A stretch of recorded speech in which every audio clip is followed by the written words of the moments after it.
Get ready to start jumping up and down like idiots. I may not be the world's greatest lover, but 17th place isn't half bad. It's Madamus of the Back Library, former Cosmic Defender turned archive curator, streaming throughout every week. Retro and modern game stream. Watch him fail. Yapping stream. He'll call you pretty. Karaoke stream. Prepare your ear holes. Movie and TV watch-along stream. Definitely not infringing copyright. Definitely. Bonus gorilla stream. Watch them for Harambe. If you don't watch live, Chibi Madamus will cry. Is that not enough? If you don't watch live, the dinosaurs will go extinct again. Don't blame me, I did not authorize any of this. Plus, why watch Madamus of the Back Library for free when you can pay for it?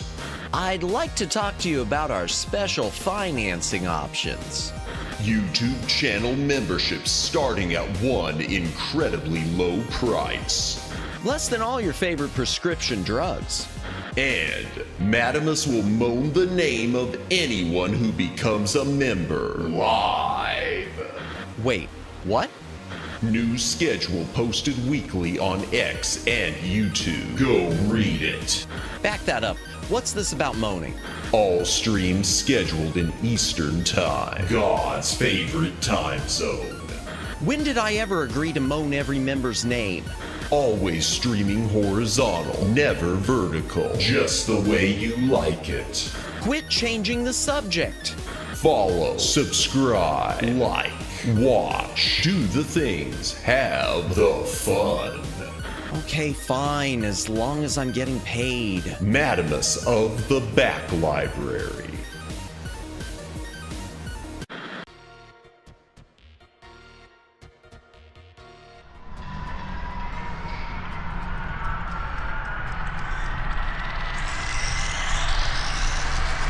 Greetings, brohams, what the dealio? Welcome to the Back Library. I am Madamus, former Cosmic Defender turned archive curator.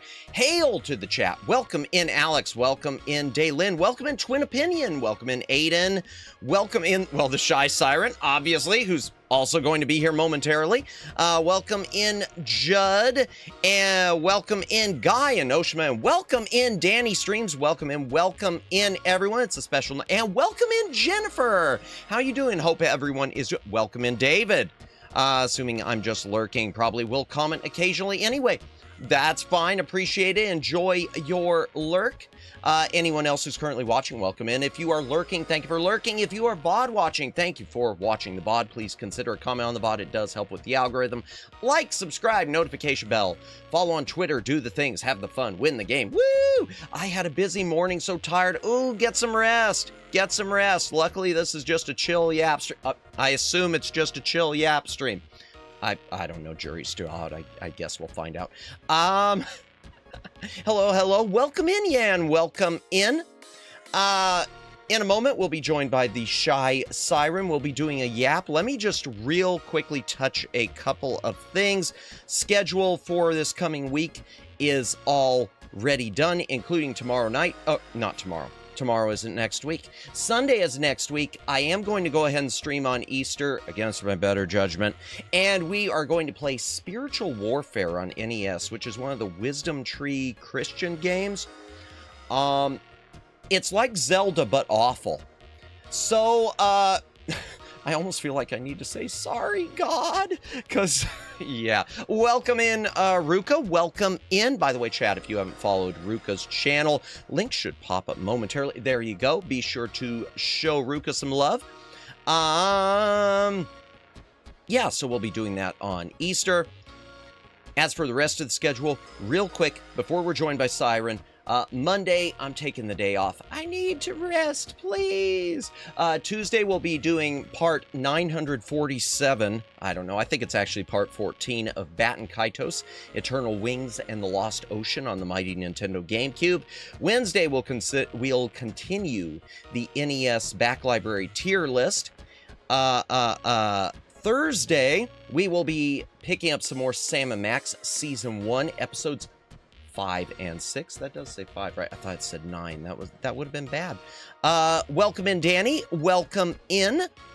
Zelda, but awful. Star Tropics again, not quite. And then on Friday, on this coming next Friday, I will be doing a review of the Retron 5. It's over 10 years old now, and I've been thinking about it, and with the rising prices of PS5 and rising interest in retro gaming, is it worth your time? I kind of think it is. It's got a lot wrong with it, but yeah, we're going to do a review of it. Live review. Blah, blah, blah. Yay! Welcome in, Ghost Type. Welcome in. So without further ado, chat, let me go ahead and take us into the, I don't know what it's called, the chatting room? I still need to come up with a name for it, but we've got a new background, so that's cool. That's nice. To be joined by the, I can't speak at all. I should have slept before this. Door transition.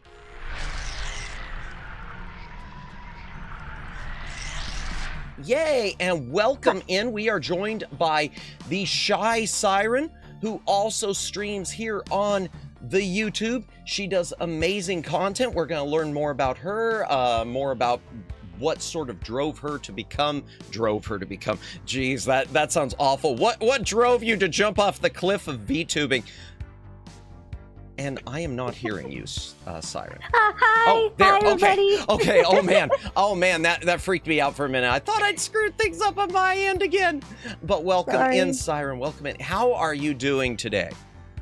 I am better than I deserve. How are you? That'll work. Doing well. Boy. So where should we begin? You know, it's amazing. I remember wandering into one of your streams myself for the first time, and I hate to say I don't remember which one, but I've watched so many of them at this point, I do forget. But how long have you been streaming exactly here on YouTube? Just over 2 years. Wow. Okay. Well, that's right, because you had your 2-year anniversary. See, I already know the answers to this, and my small, smooth brain is just preventing them from yeah. So, tell me a bit more. what prompted you to get into streaming, and what really made you think about the VTuber route as opposed to the regular IRL tuber, flesh tuber, whatever the term is anymore? Well, the other part, I don't like the way I look, and the internet is mean. So, Well, want me to go into a story time? sure, yeah, go ahead. Okay. Yeah, please. As much as you want to or not. If you don't want to talk about it anymore, that's Okay. fine. You guys can cut me off if I get boring. You are never chat. Okay, I'm cutting off right here to say right now, the Shy Siren is never ever boring. And y'all, if those of you in my chat, my regulars, if you have not checked out her streams, do so. The link is right there, right under her model. So do that. So yeah, go ahead. Whatever Thanks, you'd like guys. to tell us about Thank that. you. Okay, I guess it started back in about 2020. You know, it's funny actually. My gateway streamers were Chill and Play and Quick GG, just like Nissa. Oh wow. Okay. Yeah. They played a lot of Pokemon battles and special Pokemon challenges, and I just remember following that. Mhm. And then from there, YouTube's like, "Oh, you like this? Here's more of that." Mhm. And that's how I met. If I may name names, No, please. Honestly, you can drop any names you want to. I found Game Shark Arc and Durrell Gaming, and I Okay. got to watch their journeys because they did similar stuff too, Pokemon streams, and I got to watch them like build a community, have like their own inside jokes. It was just wholesome, really great guys, very inspiring, and so I got to watch their journey, and I was like, this looks like fun. I want to try that. And I never followed any specific VTubers. I just vaguely knew of it Gotcha. and thought it looked fun. And I thought it might help with my stage fright, which I struggle with to this day. And Okay. I just wanted to see what it was like. I just wanted a taste of the VTuber experience. Gotcha. Okay. And so I hemmed and I hawed over it for several years. Mhm. And then I got a job at a hospital/care home. Uh-huh. And I'm really sorry if this is melodramatic No, or please. triggering. Honestly, it's interesting. You see a lot of people at the end of their journey, so to speak. Okay. And I was just thinking to myself, you're going to work your life away, and this is what's waiting for you. Do you want to have regrets? If you don't do this now, it's never going to happen. And so that winter, 2024, I cobbled together a model, looked up a few tutorials, Mhm. and streamed on my birthday. Oh, that's perfect. I love that. You know, that's wow. You know, I never really thought of it that way. I mean, I always think like I guess everyone does about, you know, the part about, well, I should do this now because if I don't do it, I'll regret it. But I never really thought about that, the angle of the end of the journey, like you mentioned. That hits hard. So yeah, wow. I love that. Really kicked me. I love that. She making me think about my life choices. Yeah, no, I feel that, Danny. I feel that. And I don't know if you're like me, Siren, with it, but when I started, my first thing was one of my earliest reactions was I wish I would have really thought about I wish I would have known about the VTuber angle, and I wish I would have done this a lot sooner. That was my main thing, was I wish boy, 2 years before now even, I wish I would have done it sooner. Yeah. Okay. So, and that's interesting. You know, I always find it interesting because there are so many VTubers who I guess kind of more like my journey, where, well, there's like the 3 different journeys, it seems. There's the ones who really haven't followed a ton of VTubers, so they don't know much about the VTuber culture. They just, wow, I love that and I want to dive into it. Then there's the ones who have followed the always the the big corpos, the Hollow Live and the Niji Sanji and whatnot. And then there's the ones sort of in between too, who follow a lot of the smaller corpos and the smaller VTubers and really don't know anything about the big ones too. So, okay, YouTube recommendation is how I found Madamus. YouTube suggested a live stream for me, which it usually doesn't. Madamus was playing a game I like. I was bored. I watched. Well, thank you. I appreciate it. Yeah, I feel like that's sort of how I found you. Luck of the algorithm, Siren, was, I mean, YouTube already knew I was into watching VTubers and especially indie VTubers, and one day you just popped up on my feed and I just immediately subscribed because I like subscribing to VTubers. I'm glad you did. I am and then too. I got a notification saying that you subscribed to me, and I thought, oh, who's this fellow? And so I went to check out your channel, and it's like, oh, it's another VTuber. And I remember jumping into your Bat and Kaito stream, and my first words were, I have no idea what's going on. I remember that. Oh my gosh, I do remember. I do remember that.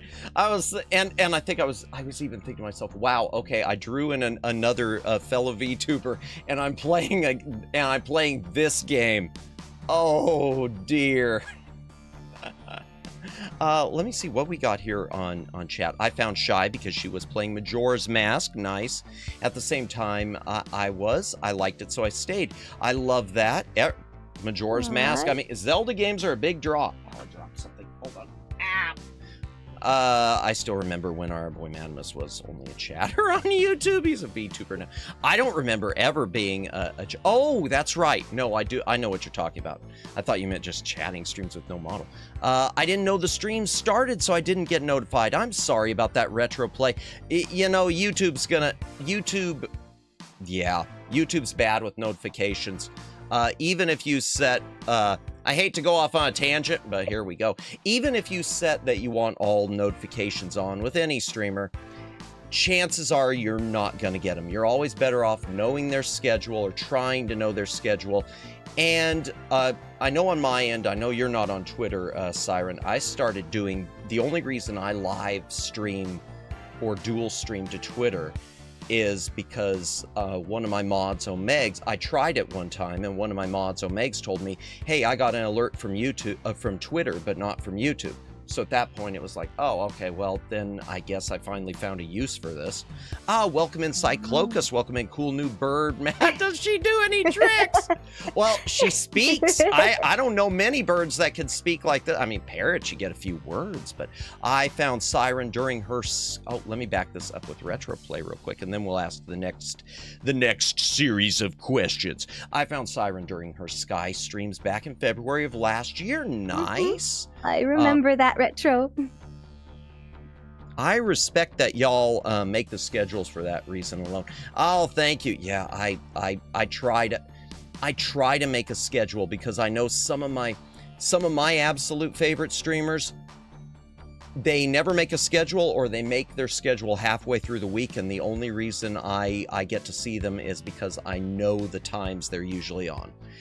Just, you know, by heart, because they're my Oshi. I was, what was this? I was drunk and wandered into Matt's stream. Oh dear. He kept making obscure references. I understood, oh God, and knew it was meant to be. Then he recommended Siren. Nice. Good pick. Good pick. Going to Siren. Good pick, Twin Opinion. Funny how I always get YouTube notifications. You do, man, Jennifer's the luckiest of all of us. Jennifer's the one person that YouTube says will make sure she gets the notifications. What's your secret? I need to know. I hear she sings songs. Yes. Oh, you know what, Daylin? Perfect lead in.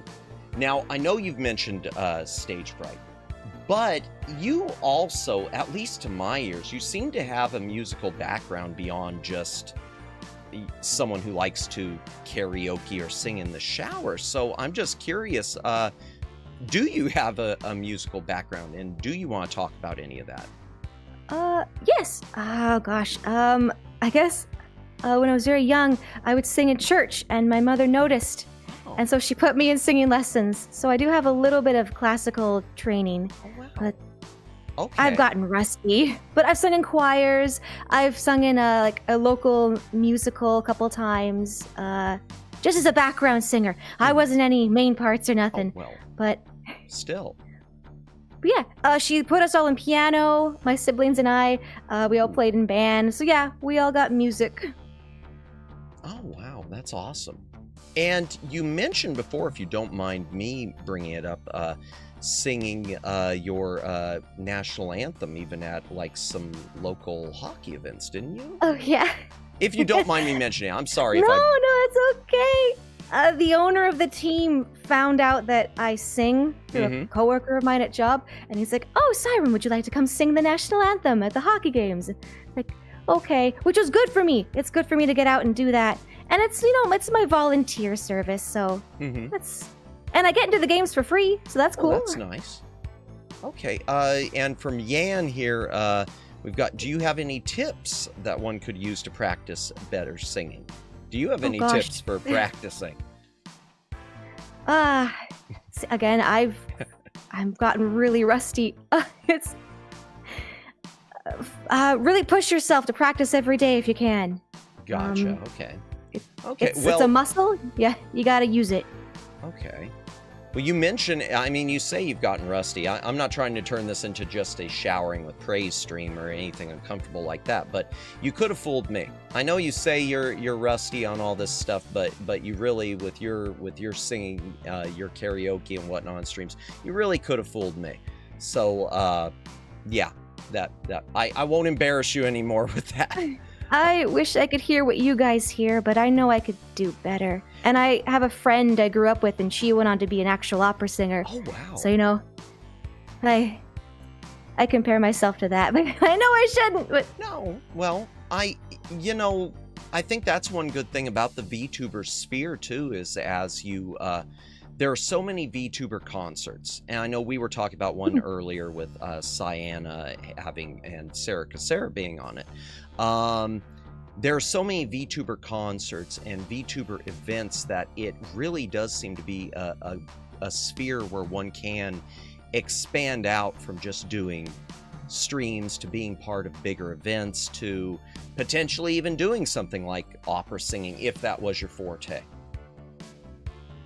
What do we have here? Okay, I love Bob Dylan. You sing better than him. Well, yeah, that's...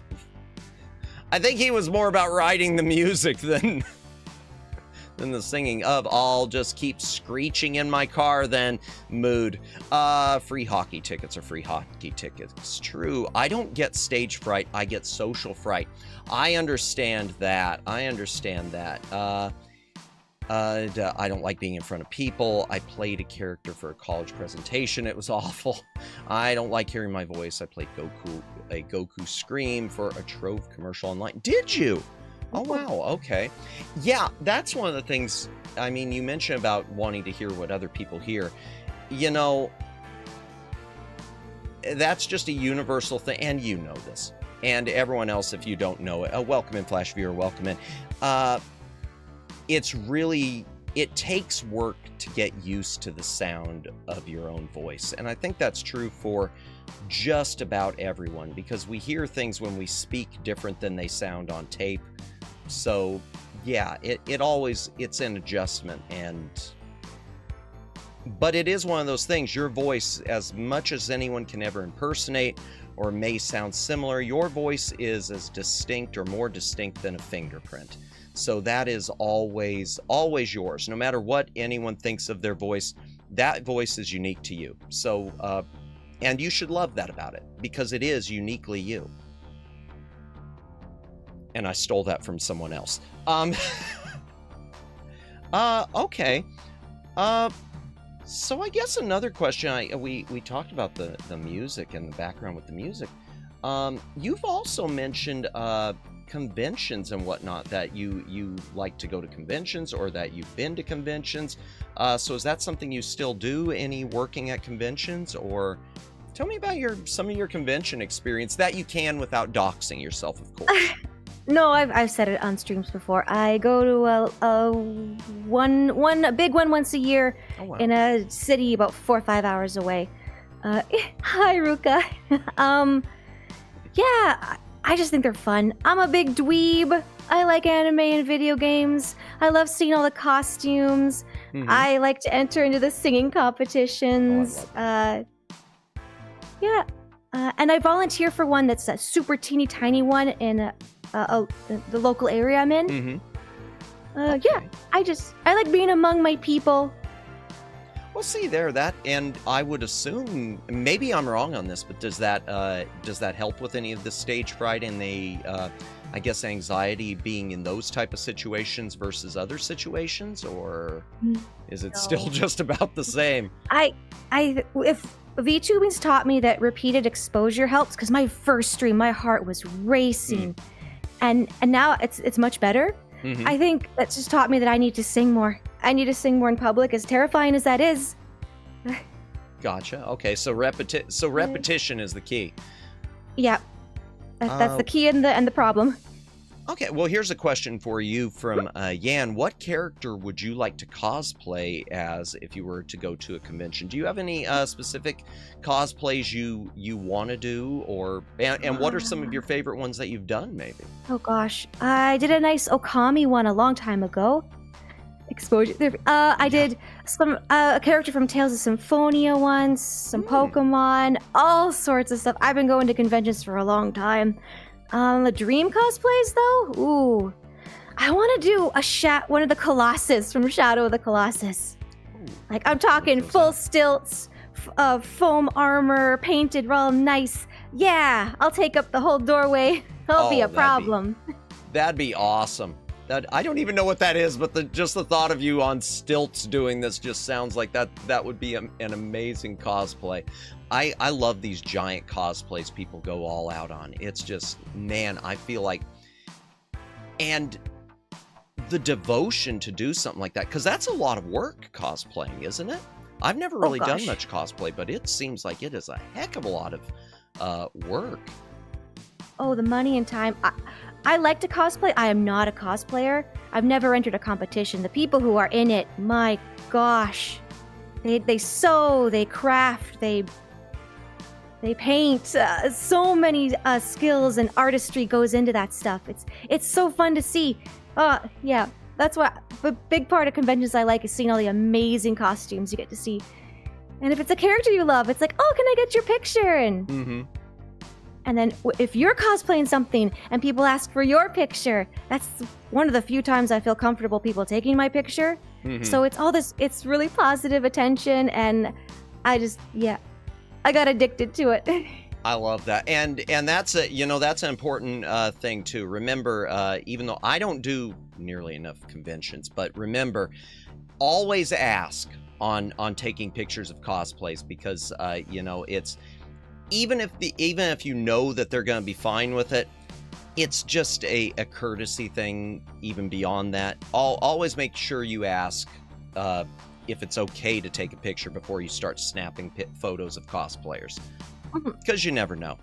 And yeah. And welcome in, Omegs. Welcome. I didn't even say welcome to Omegs. Omegs, welcome in. Hope you are having a good night. Actually, am I allowed to ask questions? I don't want to bother you. No, absolutely. If we miss any questions, though, as we're chatting and the chat keeps rolling, then, that's part of it. Sometimes things get missed. It isn't on purpose. But yeah, you're free to ask. Retro, I'm sorry to hear that, Retro. I see about teacher shutting down your account and you don't have access. I'm sorry to hear that, Retro. I hope you can find some way to get access to those models. That is oof. What do we have here? The Uma Siren, stilts and paints, big ambitions from Shy. Indeed, cosplay nerds go hard with the outfits. That is the truth. Do you make your own? So there we go. Yan's asking, with the cosplays that you've done, did you make them yourself, or were they purchased, or a little of both?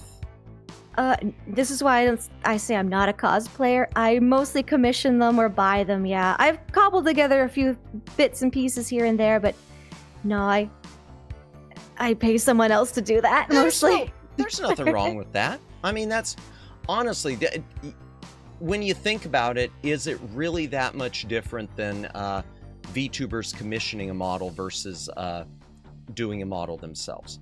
I don't think it's too much difference. Not really. But maybe that's just me. General cosplaying is fun. My second or third cosplay, I got glomped. Yes, they asked first. Well, that's good. At least I'm glad they asked. I could never cosplay. I'm already too afraid to go out in clothes I like. Oof. Shame. No shame in not making your own. No, absolutely. Absolutely.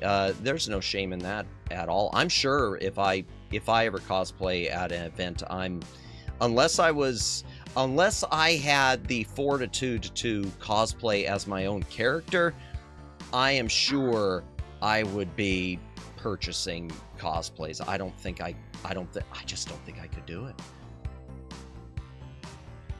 Here, let's find something else. What do I have written down? Okay, so we did the VTubers. You should go to one if you get a chance. You should go to a convention if you get the chance. I need to. In fact, I get really annoyed because I'm in. Boy, I hate to do my personal story when we're here for you, but the place I'm in, every week I drive past a billboard for some sort of, not even a convention, but some sort of anime days at a convention center, and it's like 4 months old at this point. The date has been passed for 4 months, and it's still up. And every time I drive by it, I just get annoyed because A, I missed it, and B, because why can't you update it or something? Stop teasing me. No shame in all the best retro. Oh, conventions are horribly organized where I live. They're probably horribly organized here as well, Yan, where I'm at. The billboard's a good example. So here's a question I've got for you as far as your streaming so far. I know that I've had some real unfortunate gaming experiences. Some very unfortunate gaming experiences, some of which I knew were going to be clunkers going in, so it was fun, and others that I was expecting to be great, but then it was just one of those streams I was just trying to see it through and at least make a good show of it. What about you? In the 2 years you've been streaming, what would you say? Have you had a game that really just, it was like, oof, how am I going to get through this, that you were really fighting to put on a good show for? Or have you been lucky enough to avoid that? Normally I play games to avoid that. And the first year I was so off and on. I was streaming every other month. I didn't really start regularly till recently. I guess the game that scared me the most was Hollow Knight. Oh, okay. But I'm really glad I did that. That game taught me that I can do it. Because I never would have played a game like that on my own, of my own choice. People in the chat really suggested I try it, and they guided me through. I would have been so lost on my own. So that one was really hard, but I'm really glad I pushed myself and proved myself that I can play hard video games. What else, though? Are there any that you just outright, maybe it wasn't even hard, but it was just one that you just were really feeling, oof, this isn't for me. I'm not having fun with this. I'm trying to have fun with it, but it's just waiting for the clock to run out. Oh, I feel real bad about saying it, but no, be honest. Unless you don't want to. If you don't want to say it, you don't have to. I struggled with getting through the tutorial in Uma Musume. I just played it for a little bit. I couldn't keep up with all the information, and I feel so bad because the person who suggested it was kind of sad about my reaction. I feel terrible. Mood. I did 2 Musume streams. I get that. Shy's pro gamer indeed. Okay, I'm back. Bought a new car battery. Congrats on the battery, Danny. Yeah, no, I get it with I get it with Uma Musume. I mean, I like I like the music. I like the anime stuff. I like things about it, but there's a lot going on, and I hate to say this, I don't know if you feel the same. I felt it got to a point where it just felt like kind of boring going through the motions. And I know there are people that absolutely love the game that can play it every single day, but yeah,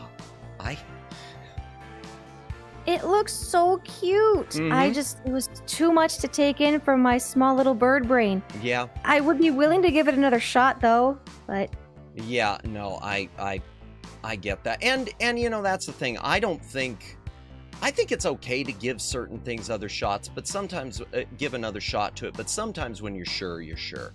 So, and I think that's one of the reasons that I always listen to chat suggestions and things they want me to play. But if it's something I outright know, it's just a case of I'm sorry. If I do this, it's gonna be a miserable stream. It's gonna be miserable for one of us, and if it's for one of us, it's probably gonna be for both of us. In fact, I remember with Uma Musume, I know Neko like befriended me on the game so she could we could share horses, and then that was the last time I went into the game. But yeah, I get that. Too much information reading during a game can get so tedious, especially games that are not in that category. I'm a hypocrite since I like playing date everything. Yeah, for me, it's a mix. I think for me, Uma Musume even, it just kind of it felt like it was also doing the same thing over and over again. Okay, I pick a thing if they're going to study or if they're going to rest or have friends, and then I race them. And then I do drawing my free gacha cards because I'm not putting any money into this. There's a question. Gacha games. Because I know a lot of streamers there are some who can be gacha addicts. And I mean, like, really coming on stream talking about, well, I just spent $500. Really? And it's time for a donathon? So what about you? Are there any gacha games that you're into, or is that something you typically avoid? no, I played a little bit of Genshin when it first came out. I did Okay. not get far. I didn't spend any money. I played a little bit of Infinity Nikki. It's like this cozy dress-up game. Again, it was tempting to buy some of those cute outfits, but I did not.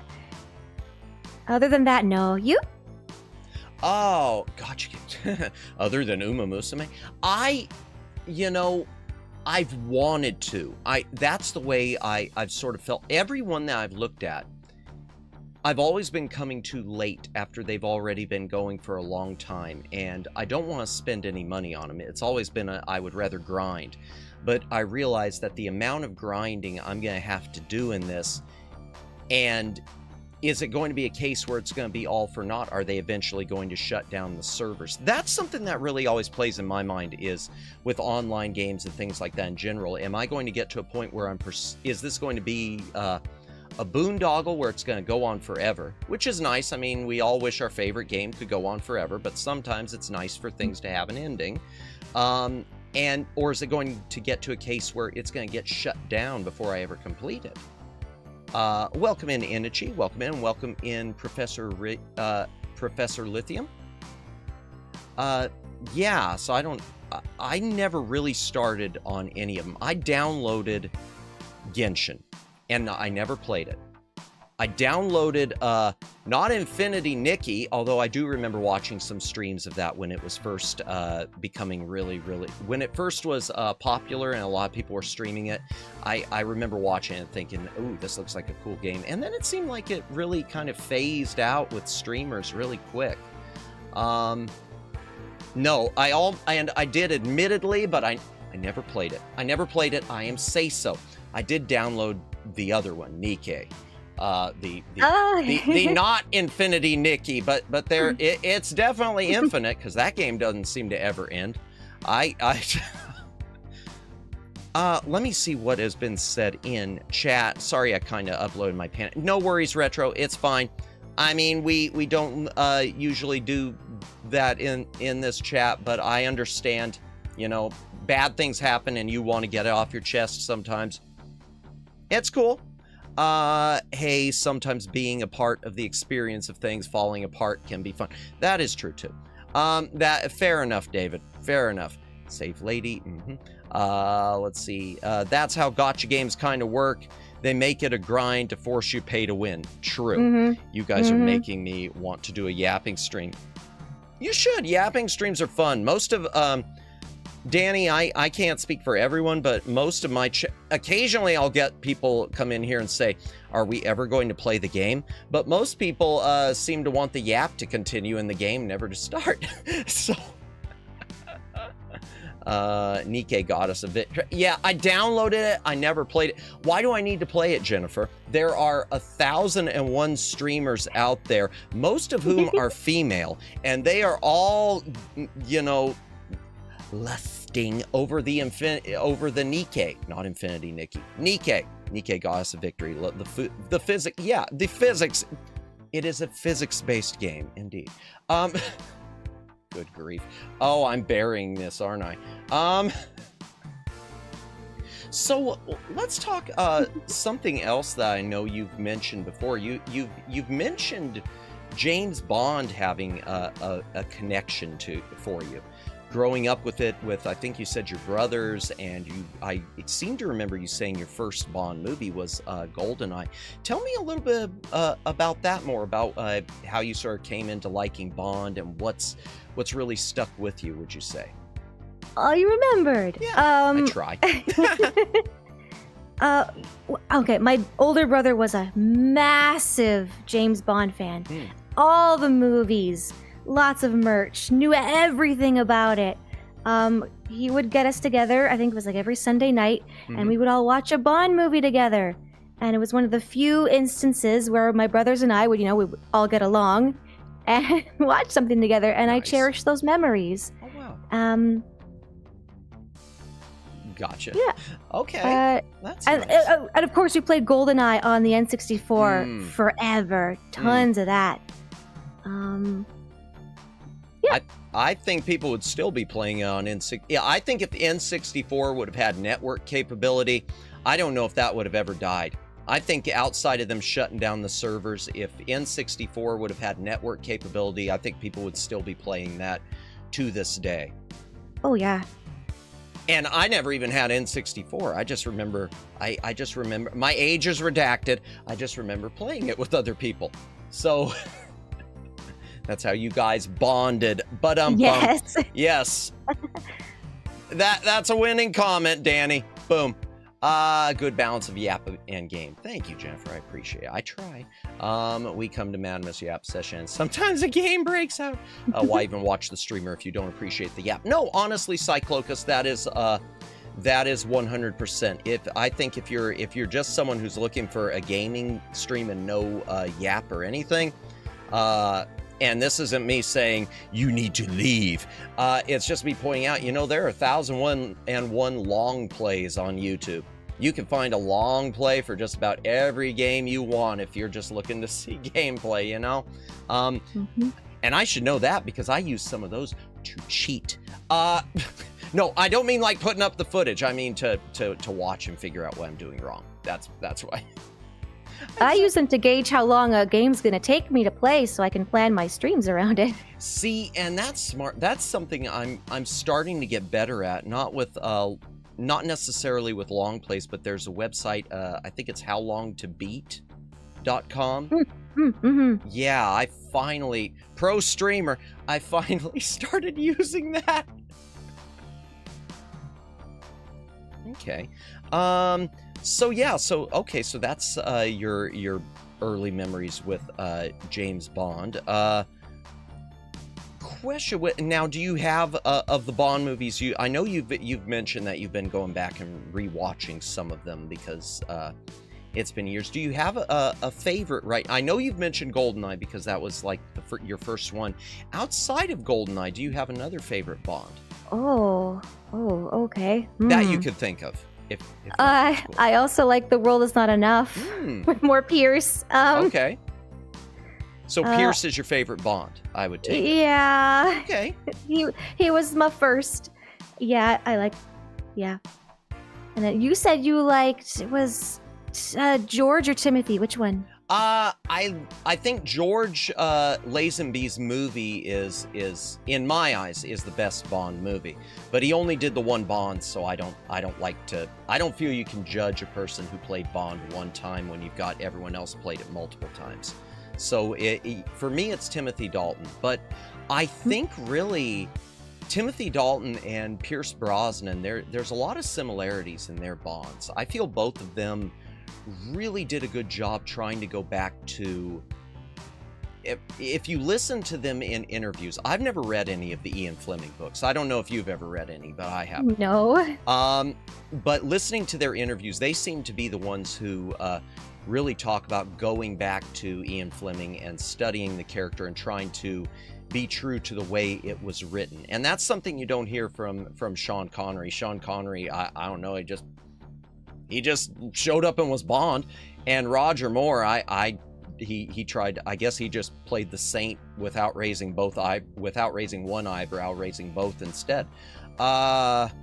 Boy, that's a reference that probably went missed. So Roger Moore, who played James Bond, played a sort of secret agenty character before that called the Saint. It was later remade as a movie with Val Kilmer. It's random, sorry. My favorite is Roger Moore. You know, a lot of people, I know a few people who agree with that, Judd, because his were more of the fun ones, I guess you would say, more the clown. Someone once said that they loved Roger Moore because he was the clown. He was, and I guess not as like a clown, but yeah, he was the funny Bond. So yeah, I can see that. There were some campy moments in his. Absolutely. Absolutely. I think the outside of Diamonds Are Forever, I think most of the Moore movies are the campiest. Diamonds Are Forever is, I don't know what happened there. That was Sean Connery's last one, and it just always felt kind of silly. Excluding that one a while. Yeah, excluding Never Say Never Again. I always forget to count that because that's such a weird situation. I would be best Bond. I will take your word for it, Danny. Unfortunately, I never really got into James Bond. You know, I think it's like any movie series, David. Even if things are super popular, I think everything is an acquired taste. It either hits or it misses. It's just like some people hate Star Wars. I'm sure some people hate Indiana Jones. I don't want to know those people, but I'm sure some people do.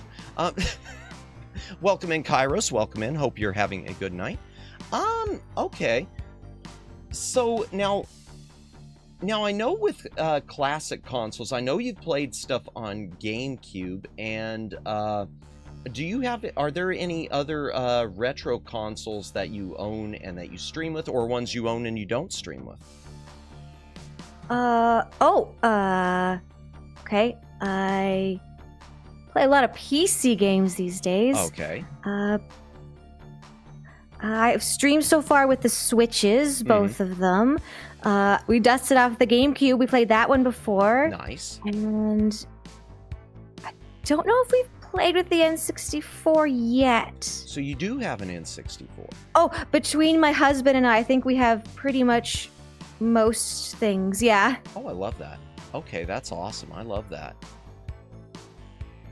Especially right now, because I know the N64 is kind of, it's really coming back in vogue because you've got some big high-definition clone systems of the N64 on the way. Analog, who I'm not a fan of, but Analog keeps hinting that their Analog 64 is coming, and you've got a company called Mod Retro that has an N64 clone that is supposed to be 100% compatible on the way. So yeah, it seems N64 is just like, I guess everything makes the rounds. At one point it was NES and then Super NES, and now N64 is making the round again. GameCube mentioned, indeed, Yan.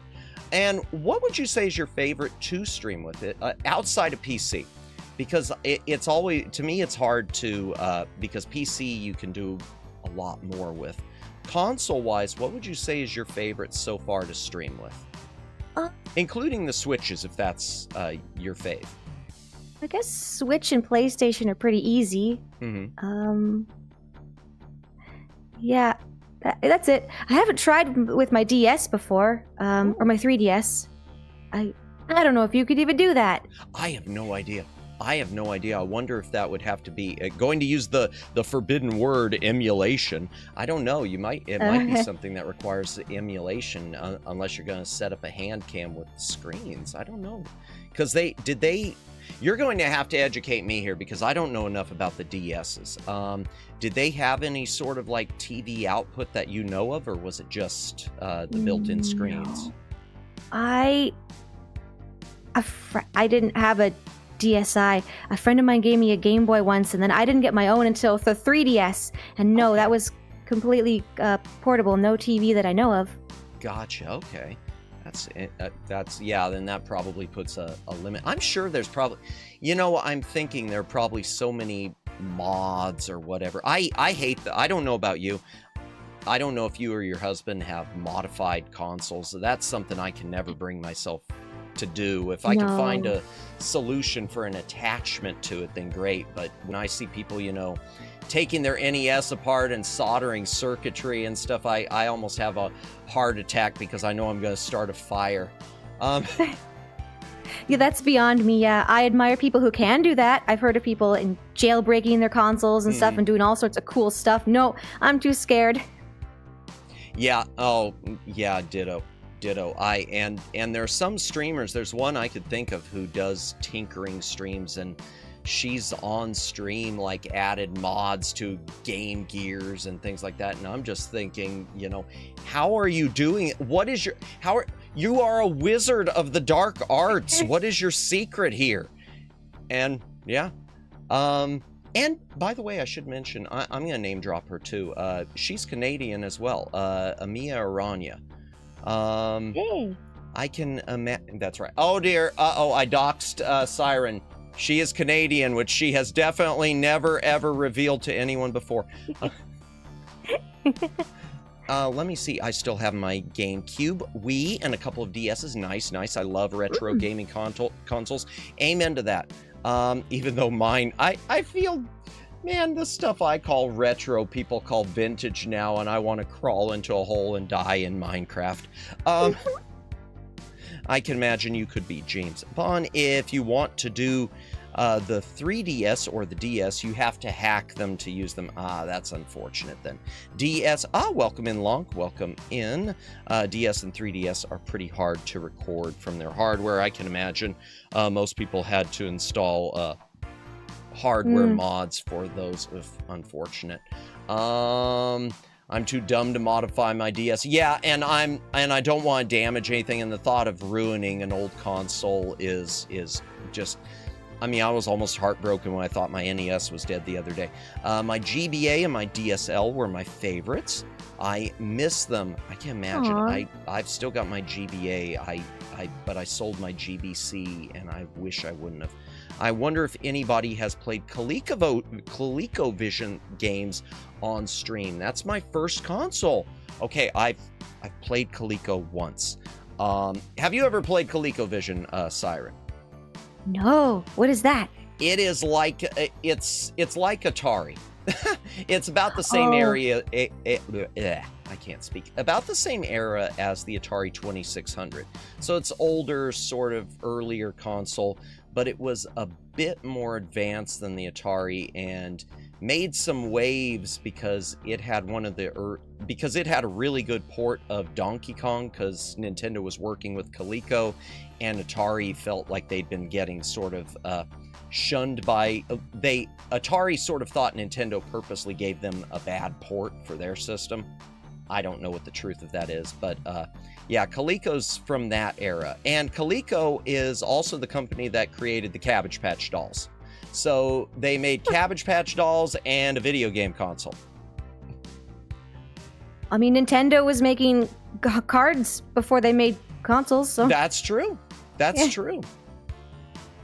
And I'm thinking even Camerica, the one when we talked about, when I did my Aladdin stream, Camerica was known for, I think, making vacuums. So, yeah, actual techno wizards indeed. Omegs. Oh, I've heard of her. What? Shy Canadian Crazy. Indeed. I know. At least a Game Gear had TV tuner available and 2 types of antenna, one for stationary and the other for traveling. I think I remember that. Meep. Cards and toys, bless Gunpei Yokoi. Is that a Nintendo? Okay. All right. So is there any, I guess I'll just continue with this theme for a minute. Is there any console that you haven't streamed with that you want to stream with, that you just haven't gotten around to, but it's one that you keep thinking someday I want to do that on stream? I do want to play Eternal Sonata one day and have that on the Xbox, which we have not tried to stream with yet. So that one. Okay. It is Yeah, tell me about that game. I was just about to say, tell me about it. Oh, it's a JRPG with a lot of musical motifs, and the same composer for Batten Kaitos. Oh, really? Oh, okay. Yeah. See, that's something that impresses me about you, because I don't know any of these game composers, and it seems like you just immediately can recognize so many of them. But how did you get into, outside just playing it and listening, what sort of drew you into the into game scores and all that? Beyond just ooh, I heard that one and I liked it. What sort of got you into the into like really following certain composers of them and finding out other? I'm babbling at this point. I'll let you answer however you like. That's a good question. Also, hi Evie. I see we've got a in. raid coming in. Indeed. Hi. Wait for them to show up. But... I like video game music. I like movie soundtracks too. That's what I would listen to. And Gotcha. I know a couple. I don't know all the composers. I know a couple, but same reason you know movie composers, right? Yeah. Just, Okay. The songs are from things you love, and you just resonates with you, and you like to listen to it. Gotcha. Okay. Welcome in Evie Raid. Welcome in Raiders. Welcome in G Vin. Welcome in Sirocklin. Let me post Siroclin's link too. You're not. I don't have you set up with the library bot yet. Welcome in Stowaway. Welcome in Waraz. Welcome in Throne Block. Hi, Siren Adventure Raid. Well, let me grab. We are, and there's Evie. Now it should give her link. Welcome in Evie. I hope you both have been having a good stream. I hope you did as well. You were doing a collab earlier, weren't you? Welcome in Nanat. There is Evie's link, by the way, if you want to give her a subscribe. She does lots of amazing, amazing content. For those of you who don't know me, I'm Madamus, former Cosmic Defender, turned archive curator, nice things, having fun, retro games, modern games, stuff, including yapping. And today we are yapping with the Shy Siren, who you should also follow. In fact, while I grab Siroclin's link, because Sirocklin streams as well, and you should follow her as well, I'll let you go ahead and introduce yourself to the Raiders, Siren, although I think a lot of them may know you by now. I'm the Shy Siren, here to lure you away from the stress of your day. Thanks for stopping by. Hi, Sirocklin. Hi, you were playing Resident Evil earlier, and Ooh. Evie was playing. Was that the game where you're an alien at that rest stop? How is that game? Yeah, how is that? I saw saw a you were doing trailer a for it. collab with it. OMG, I went crazy in Resident Evil. Nice. You're doing a good job, Sirocklin. You're doing way better than ever I could. I can't play it on hard mode, so hats off to you. You did a good job. And for those of you rating in, if you need to take off, if you need to get some rest, if you need to get a snack, if you need to chip rust off of a hubcap, I don't know where that came from, feel free to do so. But I certainly appreciate if you want to hang around, and I certainly appreciate the raid. Siren and I are, just like I said, doing a yap, just getting to know her a bit more, trying to probe her brain, asking all the wrong questions, probably, because that's me. But welcome in, welcome in. It's only regular mode. Honestly, Sirocklin, mood. I wish I still had the Resident Evils. I used to have them on GameCube. I've talked about that on my streams, and oh, big mistake. I was horrible at them, and that's why I got rid of them, and if only I knew then what I know now. Oh my gosh, and Ear Trumpet has been struck by lightning. Thank you for the gifted membership to Brutes Reborn. Okay, this is kind of a thing here, chat. I have to, it's in the rules. I have to moan the name of anyone who becomes a member, so apologies in it. You got diabetes. Just a moment. Let me let Wilford Grimley finish. Brutes Reborn. Ooh, woo. My job here is done. I'm so sorry, Siroclan. I have to play on easy. See, Siren, I would have to play on easy too. On Resident Evil, I would have to play on easy. I love the story and the lore, but gosh, I can't play the game. And talking about the Alien game from Eevee, yes, it's kind of slow to start, but there's some features that show up later. Really? Okay. I'll have to check out your VOD on that. Well, I guess there are 4 VODs, because wasn't it 4 of you?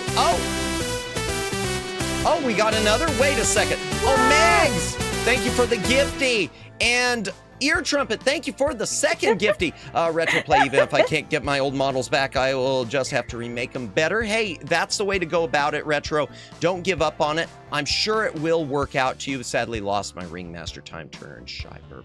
I'm sorry to hear that, Retro. Hopefully you can get them back some way, but if not, you got diabetes. I mean, we all have faith in you. I'm sure it'll work out. All right, let me moan some stuff.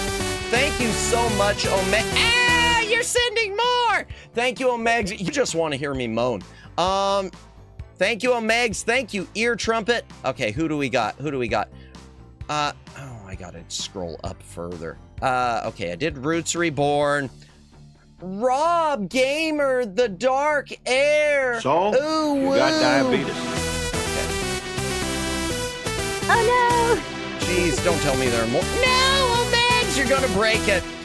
Don't make me have to send feedback today, Omegs. Thank you for the gifties. Okay, who's next? I'm sorry for interrupting with this Siren. DZVW. Ooh, woo. Okay, there's another. Adam 2112. Ooh, woo. And Payne Nagato. Ooh, woo. And well, there's another one.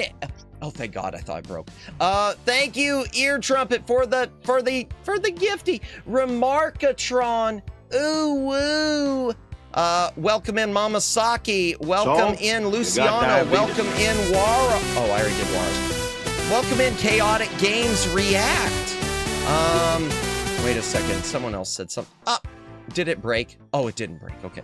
I won't shy ooh as well. I'll let you address Luciano on this yourself. I'm good today, Luciano. you want one? You want one? Okay, Luciano. All right, guys, cover your ears for cringe damage. You got diabetes. Oh, is it?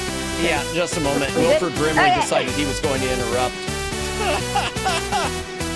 That's okay. Okay. You're good. Okay. 3, 2, 1. Ship it and clip it, boys. Never ask me for anything ever again. I'm sorry. No, honestly, I think they're cute. I love it. Mau Mau was taken. Ooh woo. Okay, I think that's it.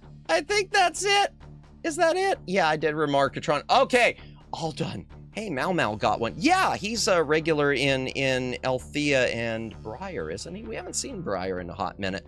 She's on a different time. How are y'all? I am doing well. How are you, Siren? Very good. Okay. Thank you.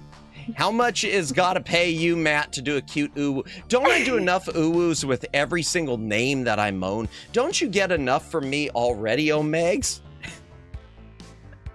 Oh, good grief. I don't even remember what we were talking. Oh, we were talking about the, so you mentioned the game, the JRPG, and loving the music and getting into the musical composer.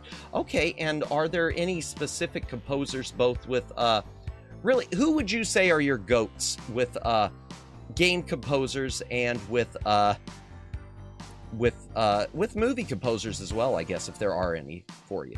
Oh, I mean the stereotypical big ones: John Williams, Hans Zimmer, Danny Elfman, those guys.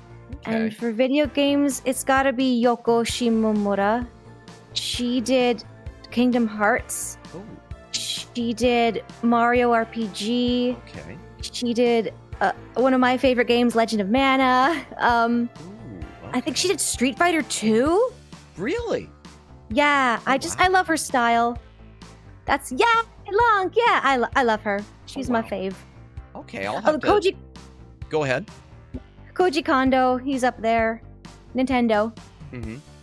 All the iconic Nintendo songs he did. Yeah. Okay. I'll have to pay attention to those more. I want to get more into like game soundtracks and game music. It's one, you know, it's weird. I use the excuse of, but there's so much. But then you look at movies and it's like, well, there's also so much. So why am I complaining about games being so many to figure out the who's and the whats? Why can't I pay attention to one and not the other? So yeah, you're really reminding me I need to do better about that. I'll let go of that stuff for now. Luckily, I have pre-made screens for my streams as photos. That's good. That's good, Retro. There you go. Positive spin on it. I'm sure it'll work out. I'm greedy. I need more. Yes, Omegs, I know you are. No! Yeah, Shimomura. Okay, you know what? You mentioned Mario. Okay, I have to ask the question. I have to ask the question with Mario. You went to see Super Mario Galaxy, correct? Or you saw it? Okay. Yep. What is your take on it? Because I have read and I've watched and I've listened to different reviews on it, and it seems like everything is just everywhere on the spectrum on this. I saw I was getting really bad reviews too, and to that I say, where is your whimsy? Come on. I had so much fun watching it. We went in opening night with a bunch of friends, and I had even more fun than the first one. Really? I mean, I guess they were pandering. It's a lot of fan service, like references and characters from all sorts of different games, and like, oh my gosh, that character showed up. Oh, but my favorite part was the musical references. Oh, really? They played like the underground theme, or oh, that bit's from the water level in Mario 3, or oh, that plays in Mario 64. Oh, they're playing Jump Up Superstar from Mario Odyssey. Okay. My inner child was delighted. Okay, well, glowing review from Siren then. You know, and that sort of even goes, it's amazing because what you said, it sort of goes along with one of the, I wouldn't even call it more negative reviews, but one of the reviews I watched earlier just this afternoon, which is, I'll go ahead and mention who, Critical Drinker. And it wasn't even a negative review, it was sort of just it was a middling review, but the one thing he mentioned specifically right in the outset is if you're someone who's going into this looking forward to just being something along to just snacking on your member berries and just basically looking for the nostalgia hits, then ignore everything I'm going to say right now. So, okay. So, well, he seems like he nailed that for sure. So it's definitely just a good trip down memory lane with Mario, at the very least. Yes, they packed a lot in there, almost too much, but Gotcha. Okay. I had fun. Well, good. I'm glad. I still can't believe it. I have not seen either. I mean, I haven't seen the new one, obviously, but I still haven't seen the first animated Mario movie. The only one I've seen is the 90s one. Yeah, same. I think you'd enjoy it if you like Mario. Yeah. Oh well, I do. Yeah. No. And Lonk, I will not spoil anything, Lonk. Just stay after the end credits. Is all I'm gonna say. Yeah. No, we weren't doing spoilers. Lonk, the bad guy, dies in the end, but I won't tell you how. Sorry, I always go back to that. When I was in college, I'm gonna tell you, it was a there was an action movie. I'm not going to say whose, because that could dox my age. But there was an action movie in theaters, and I remember someone in the class had gone to see it, and the instructor asked him how it was, and he said, it was really good, but I'm not going to spoil it. The bad guy dies in the end, but I won't tell you how. And it was just, everyone was just like, really? So you're not going to spoil it? Thank you. My son invited me to go see it along with his girlfriend, and we all loved it. Like the first movie, average story, but with so much wonder and adventure that how can you not smile? Okay. Yeah, I think that's something which I do want, like I've said, I do want to see him. I do want to see them, and I'd love to see them 3D if they're in 3D. Not in theaters, I mean, home, if I can ever get the Blu-ray 3D still, I don't know. Seraphist, welcome in, welcome in. You made it home. Welcome in, welcome in. I hope you are having a good day, a good afternoon, good close to evening. I don't know what time it is. It'll work, let me see what we got here. It'll work out, things like customers are an hour to make, but I will work hard. Siren YAAAP, time to make it worth. That's good, Retroplay. That's a good attitude to have about it. That's a good attitude to have. What if we don't like Mario? Then you really, you're in a gaming stream, and you're saying you don't like you don't like Mario. Well then, Congratulations! You just won a free ticket to Yeet City, courtesy of Yeet Airlines. Once you reach your destination, you'll experience a one-of-a-kind meal at Casa de Yeet before heading to your luxury accommodations at the Yeet Hotel. And best of all, you will never return to the back library. I'm kidding. We're not banning anyone. At least not for that. I'm not gonna say we're not banning anyone because you never know. You never know. No, you're good. You're good, Mama Masamaki. I can't believe I started to say Mama Saki. I didn't mean to do that. Man, my brain is not braining. You're good there. Sonic all the way. I haven't seen any of the Sonic movies, Danny, and I don't know how one goes through life without seeing any of the Sonic movies. Siren, I'm going to assume you've seen the Sonic movies. They were fun too. Okay. Jim Carrey's really having fun as Dr. Robotnik. It was fun. Okay. I need to see those two then. Let me see what I covered my ears up to the mention. 90s Mario movie, that is a guilty pleasure. Yeah, that is a guilty pleasure. So what is your opinion on the 90s Mario movie? Or have you not seen that one, Siren? Oh, it's been so long since I saw it. Yeah. I was a little kid, and I was just happy to see Mario on the TV, so I had a good time, I think. Yeah. I wasn't too critical. No, I get that. I just watched it myself again recently, and so it was interesting looking at it with adult eyes, because it was still have charm. Yeah, and the truth is, it's not a bad movie. It's just, I think the best definition of it I'm stealing from someone else.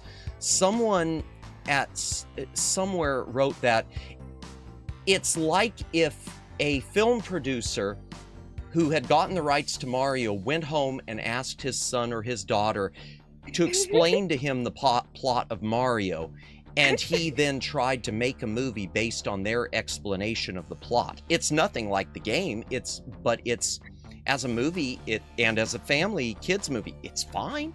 It's good. It's just not, anything like the Nintendo universe. Yeah. Although if they could work that Mario universe into their new Nintendo cinematic universe, I would probably I'd lose it. That would make me so, I don't know how they would, but that would make me so happy. Almost like the Deadpool thing of working in all the different Marvel movies that had failed into, I guess, Deadpool and Wolverine. Deadpool and Wolverine. I got invited to see Welcome and Knows a Username. Got invited to see Mario Galaxy next week. Guess I'll go see it to get out of the house. You should. Getting out of the house is good. Touch that grass. Bit hectic, but great day. Gotcha. Double Sarah. That sounds sweet, David. Just saw a tweet of a theater manager who was smiling to see families coming in for the film. I'm glad people are going to see it. They're saying it's gonna... I wanted to say they said it's going to break $1 billion as far as what the expectations are. I'm glad it's doing well. I like to see good I don't know about you, Siren. I like to see good movies do well, but I like to see bad things fail horribly. I don't want to see bad things be rewarded. So where do you fall on? I guess you probably, that's a stupid question.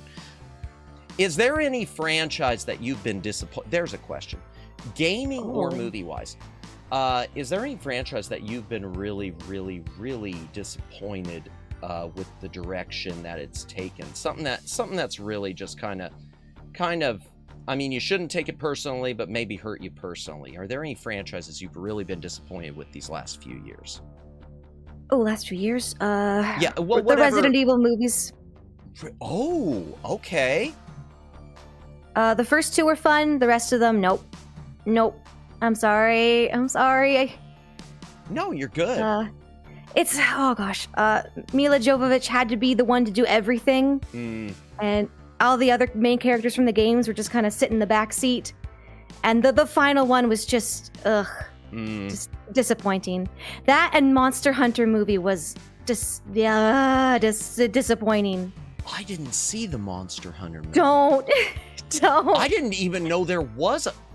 Okay, I missed that one completely. I didn't know there was a Monster Hunter movie. I really didn't. Wow.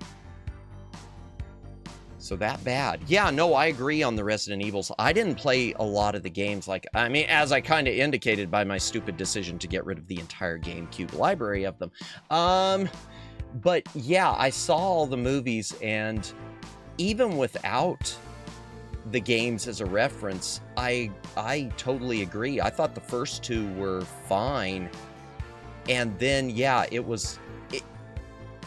yes, they didn't give anything to other characters. There was no meat for any other characters, and B, it felt like every single one, even though they were all connected, they didn't feel like they were continuing as it went on. They each felt so different. Like the third one, where it had Vegas as like a desert, felt more like something out of Fallout. Yeah, then the one after that really didn't meld in. They were just all over the place. Yeah, and if I remember right too, the franchise, when it ended, it left you hanging too, which really is annoying after that many sequels to not just give it closure, even if the games weren't over with. I mean, if they didn't think they were going to be making any more movies, give it some closure. That's all I remember of them. I don't remember exact details. What about you? Oh God, you already know mine. Mine, I could just, you already know mine. I already talked about that. As far as games to movies, I can't really think of anything. I can't really point to any specifically, because most of the game movies that are bad are also ones that I like, because they're ones that they fall into that so bad they're good category. And a lot of the newer ones I haven't watched. I haven't watched the new Mortal Kombat movie yet. And I've heard both good and bad things about it. Yeah, game-wise, I don't know. As far as other franchises, non-game related, yeah, you already know. I've talked for hours ad nauseum. Indiana Jones, Star Trek, Doctor Who, Star Wars, Doctor Who. Did I mention Doctor Who? Yeah, so what about that? Well, there's a question for you. Outside of gaming, are there any long-running franchises, movie or TV, even anime, something you've been into that has kind of taken a direction where it's soured it for you, except for where you've kind of in your mind maybe had to do a headcanon or say it ends here for me? Oh, okay. First, Masamaki. Yes, I have seen 1 or 2 of the CGI ones. Those were okay. I enjoyed those. Oh gosh. Outside of like Star Wars. What else? Back to James Bond. I kind of fell off after oh gosh, I didn't even see the last two. Oh, you didn't miss anything. Oh no. Okay. Yeah. I like Casino Royale. I was excited to see a new Bond. I had fun. I liked that one. And then the next, it was like No Time to Die, or what was the one after that? Quantum of Solace, then you had Skyfall, then Spectre, then I guess No Time to Die is the last one. The last one I saw was Spectre. That was that was Christoph Waltz, right? Yes, yes. That's the last one I saw, yeah. And then after that, I don't know. Maybe I don't know. It just lost it for me. I get that. And you know, I think for me, one of the problems going into the Daniel Craigs, even before they started going downhill, one of my problems with Casino Royale was So, you got diabetes. Okay, that was a delayed that was a very delayed Wilford Brimley. Let me get that. Okay. My problem with Casino Royale and with all of them was it was like they couldn't commit to, is this supposed to be a continuation because you still had Judi Dench as M, or is it supposed to be a reboot? It's like they wanted to have it both ways, and you can't have it both ways. And then finally, towards the end, it was like after Skyfall, it was finally, now it's a reboot. Well, why was Judi Dench here? I don't know. But yeah, I was really disappointed with the whole Spectre thing with you didn't. Okay, yeah, you did see Spectre. The whole thing with Blofeld being Bond's brother or half brother or adopted brother or whatever that deal was. And if you ever do see No Time to Die, I mean, just be prepared. Because it was one of the most depressing ways to end a franchise outside of Indiana Jones and the Dial of Disney. That's all I can say. It's a very for a character that is really sort of always, greeting danger with a smile. It's such a depressing way to end that franchise. And now you've got Amazon talking about rebooting it, and I'm just thinking, please stop. Please don't do this.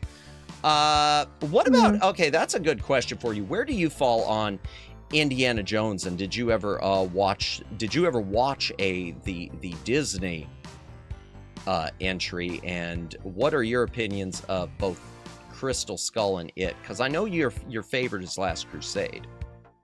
Yes. I remember watching Crystal Skull, and I was like, I don't think I even watched. Was there one after that too? There's the Dial of Destiny. That's the one Disney did. I did not see that. No. Oh, thank God. You were spared.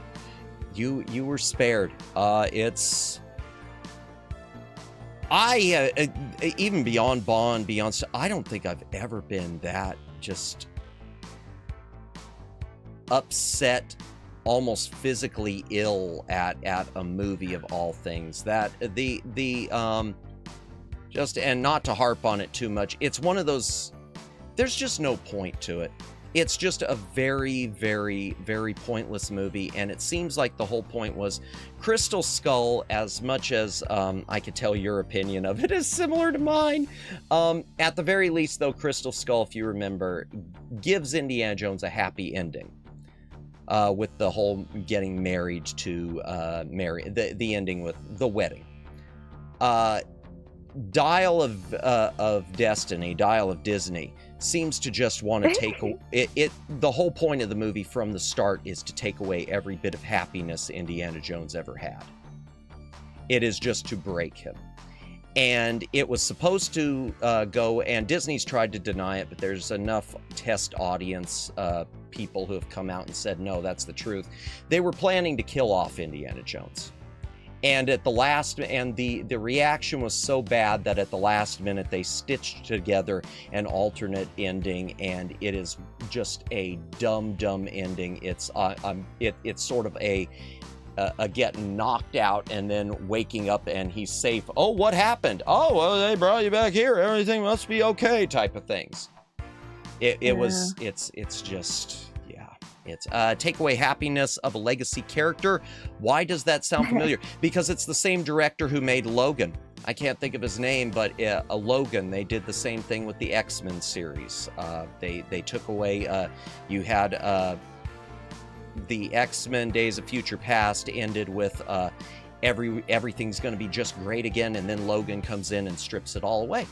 I am really interested in secrets in video games, like how many some games have strange ones, like how in Sackboy there is an unused debug room, but the cow skull with the bleeding eyes. That's interesting, Retroplay. I don't know much. Yeah, I don't really follow much on secrets in games.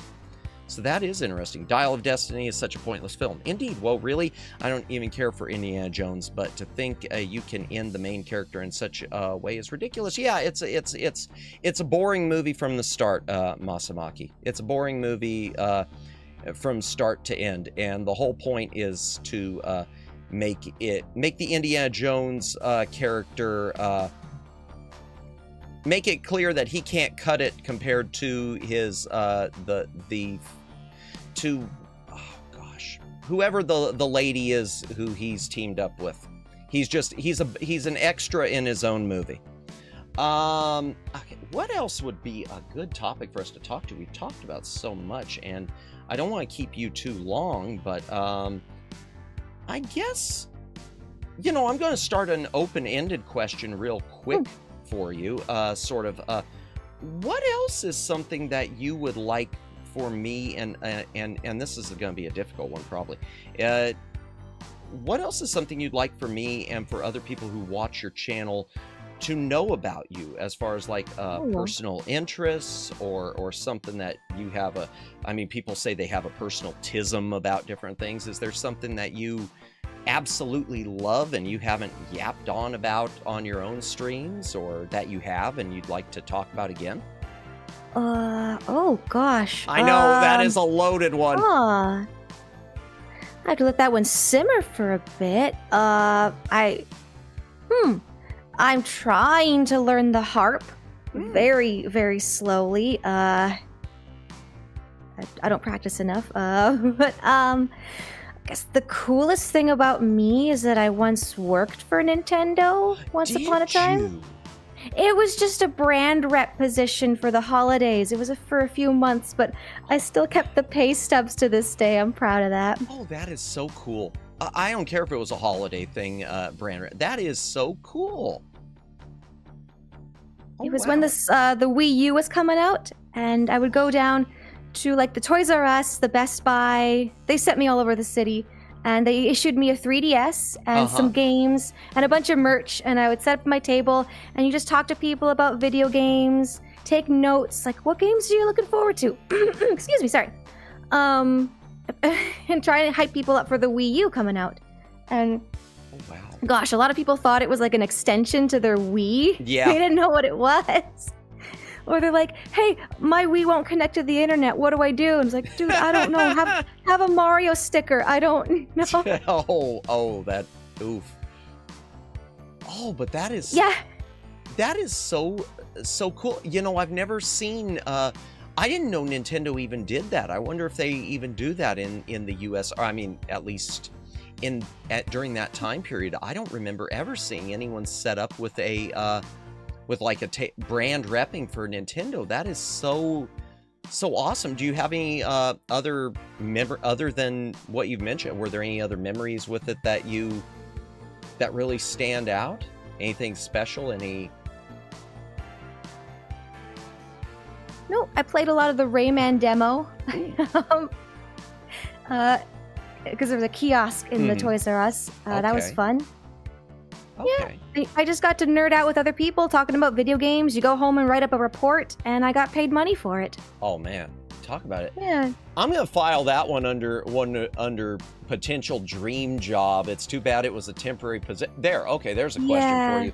If it would not have been a temporary thing, is that something you think you would still be doing, or you'd still like to be doing, or is it something that sort of for you ran its course and you couldn't see yourself doing it? Because a lot of people can make a whole career out of brand repping, going to different stores, showing off products, and others, you know, it's like, I can't stand this in reality. Yes and no. Back then I was proud of Nintendo. Now I don't know if you know, nowadays it's different. I get that. Yeah, it's changed. It's changed, and it's sad. I think every company goes through it. It's just going to be interesting to see if Nintendo continues sort of the path they're on, or if they go back to more of that, I guess more of that family, happy, fun, catering to the youth, in addition to, you know, the hardcore gamers type of image that I think they used to have. So there's a great question. What is your opinion on Nintendo right now? Because you're saying that you think they're kind of stumbling a bit. I'll just say it that way. What's your opinion of Nintendo right now? Where do you think they're going wrong? How would you like to see them turn around? Oh, can they? Oh, man, I used to be such a Nintendo fangirl back in the day. They've kind of lost their chill. They, you know, suing other franchises, trying to gatekeep, you know, catching creatures in a ball. Yeah. Totally destroying Melee tournaments, shutting them down because they don't like us having fun. Yeah, stories here and there. How do they recover from that? I don't know. Gotcha.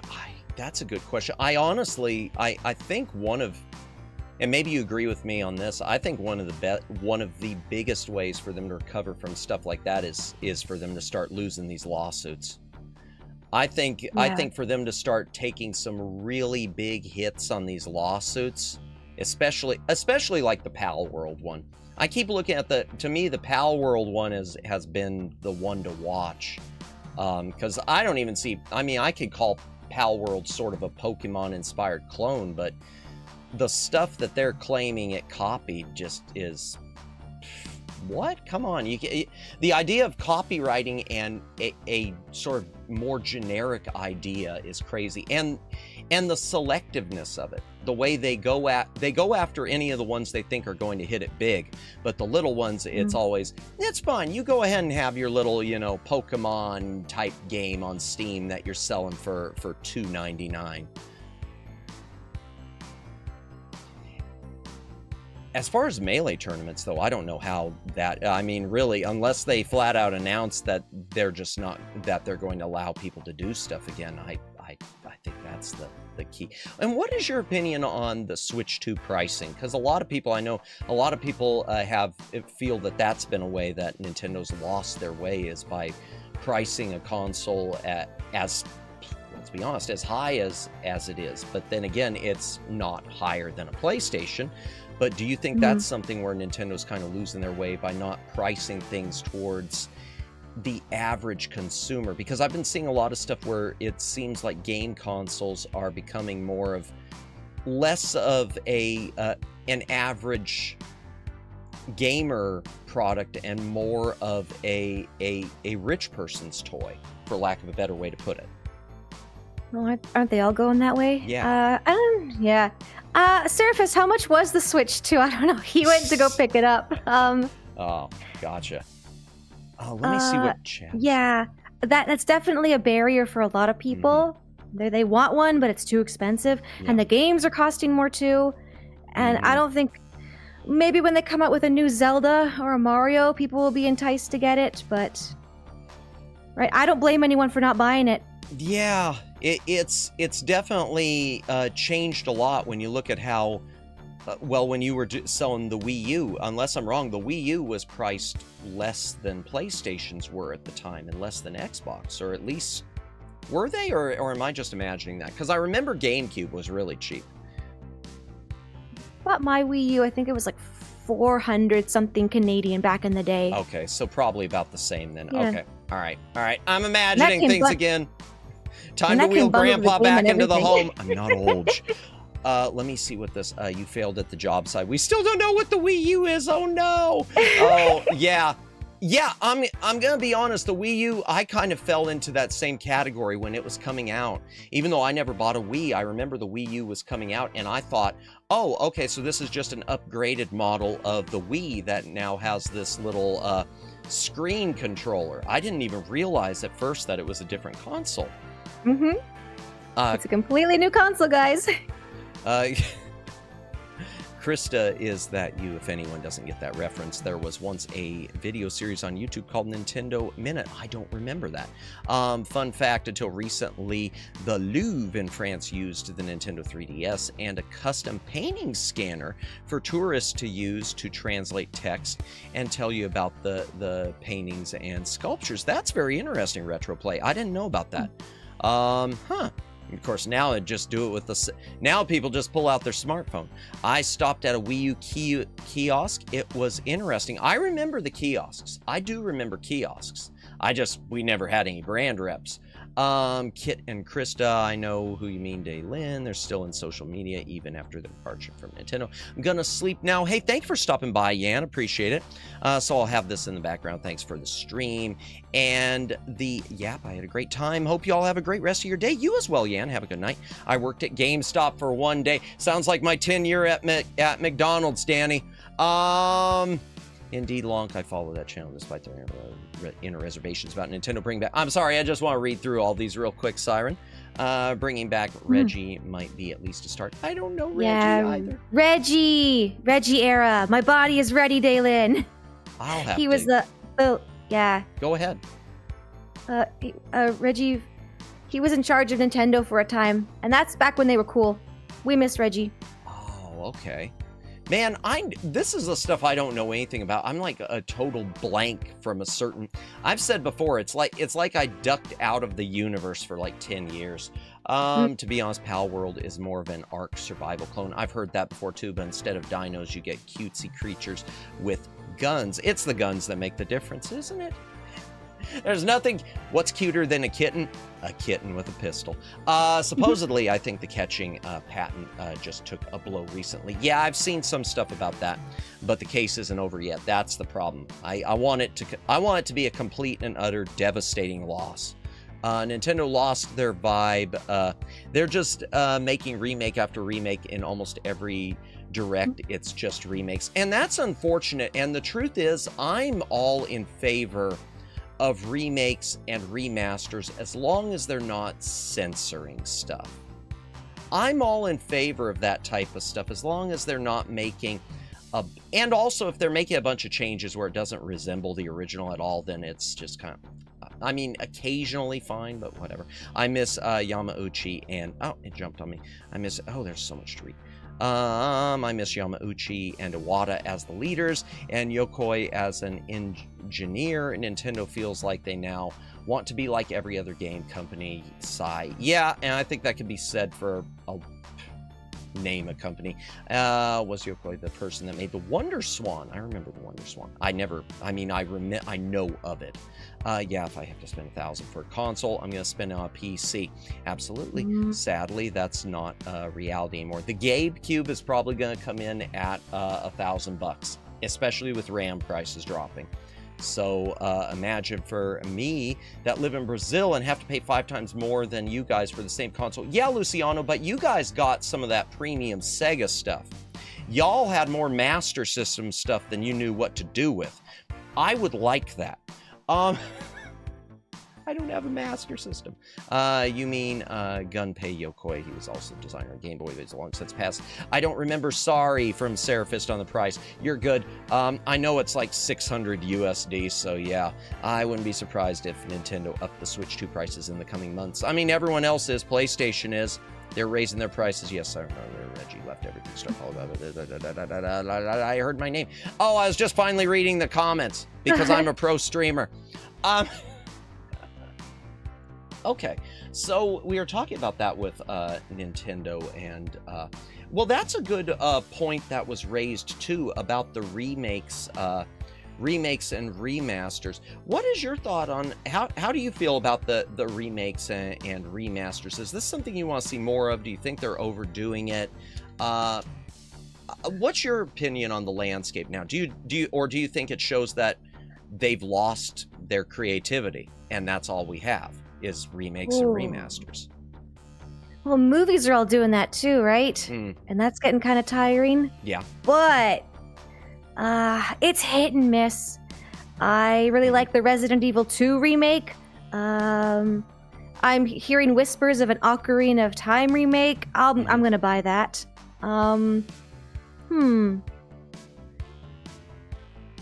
Yeah. I don't know. It'd be nice to see some original IPs for once. Seems like sometimes the remakes is just a cash grab at our nostalgia. Gotcha. Yeah, no, I agree. I agree. And I'm someone, I don't mind sequels until the sequels start either the writing's poor or the gameplay's poor, or if they're dishonoring the original, making some sort of changes that you know, rewriting, retconning, and everything else, and breaking it. I'm fine with it as long as they don't break. You can give me 1,000 sequels and I will be happy with every single one of them if you don't break things. Retro play questions. I have a question. What brought you, Madamus, and Siren to streaming? Well, Siren answered that earlier. If you want to say just a short version again for retro play and for anyone else who's coming into, and then I'll answer as well. What brought you to streaming again, Siren? Just a quick recap. Long story short, I had an existential crisis and started being a VTuber about it. It looked like fun and I wanted to do it. I love it. I like the existential crisis part. That hits home right there. Oh my gosh. And I'm just gonna go a short version retro play. For me, I'd always my background was in TV and radio, and sometimes doing voice work, and sometimes slightly in front of the camera, but mostly behind the scenes. I didn't want to ever go back into TV news ever. And but I kind of wanted to get back into something, some sort of a creative outlet, something where I felt like I could use my voice. I felt streaming, I'd seen a lot of streamers. I kept thinking, why am I not doing that? And then I stumbled upon VTubers, and it just felt like that was the perfect fit. And for me, it wasn't that I didn't want to show my face. Because I don't mind doing that. And if people want to judge me as ugly, for me at least, it hurts, but let them. But I just liked the VTuber thing. I liked the idea of being able to be a voice behind an anime character, an animated character, or whatever, instead of just being myself and trying to figure out what clothes I'm going to wear this day on camera. So I guess that's the best answer on that is, yeah. I wanted to get into streaming and VTubing after I started watching VTubers and falling in love with a lot of VTubers and with the VTuber culture. I just figured I've got to make a go at this. Radio voice Matt. Bless you, Ruka. I appreciate you. I appreciate that. I feel Capcom's got a good balance between remake and new entries. They hit nostalgia, but are still pushing out new IPs. I agree. I think although from what I understand, they really botched Resident Evil 3 to no end for the remake of that, I've heard. Even though I've never played, well, I played briefly the original. Radio Shack, Matt, yeah, no kidding. I never showed my face? Really? Okay, well, I don't want to be doxxed. So that's one reason that's the problem too, because of what I used to do. I just don't want to be doxxed. Capcom didn't want to release either Dino Crisis games. They're getting near to the point of being exactly like Nintendo. Yeah, but they finally did. And it started a lot before the remasters. A lot of these things before they were on Steam, the regular versions were and are on GOG. And I do want to mention, for anyone who's thinking about getting the unremastered, the original versions of Resident Evils 1, 2, and 3, go to GOG instead of Steam.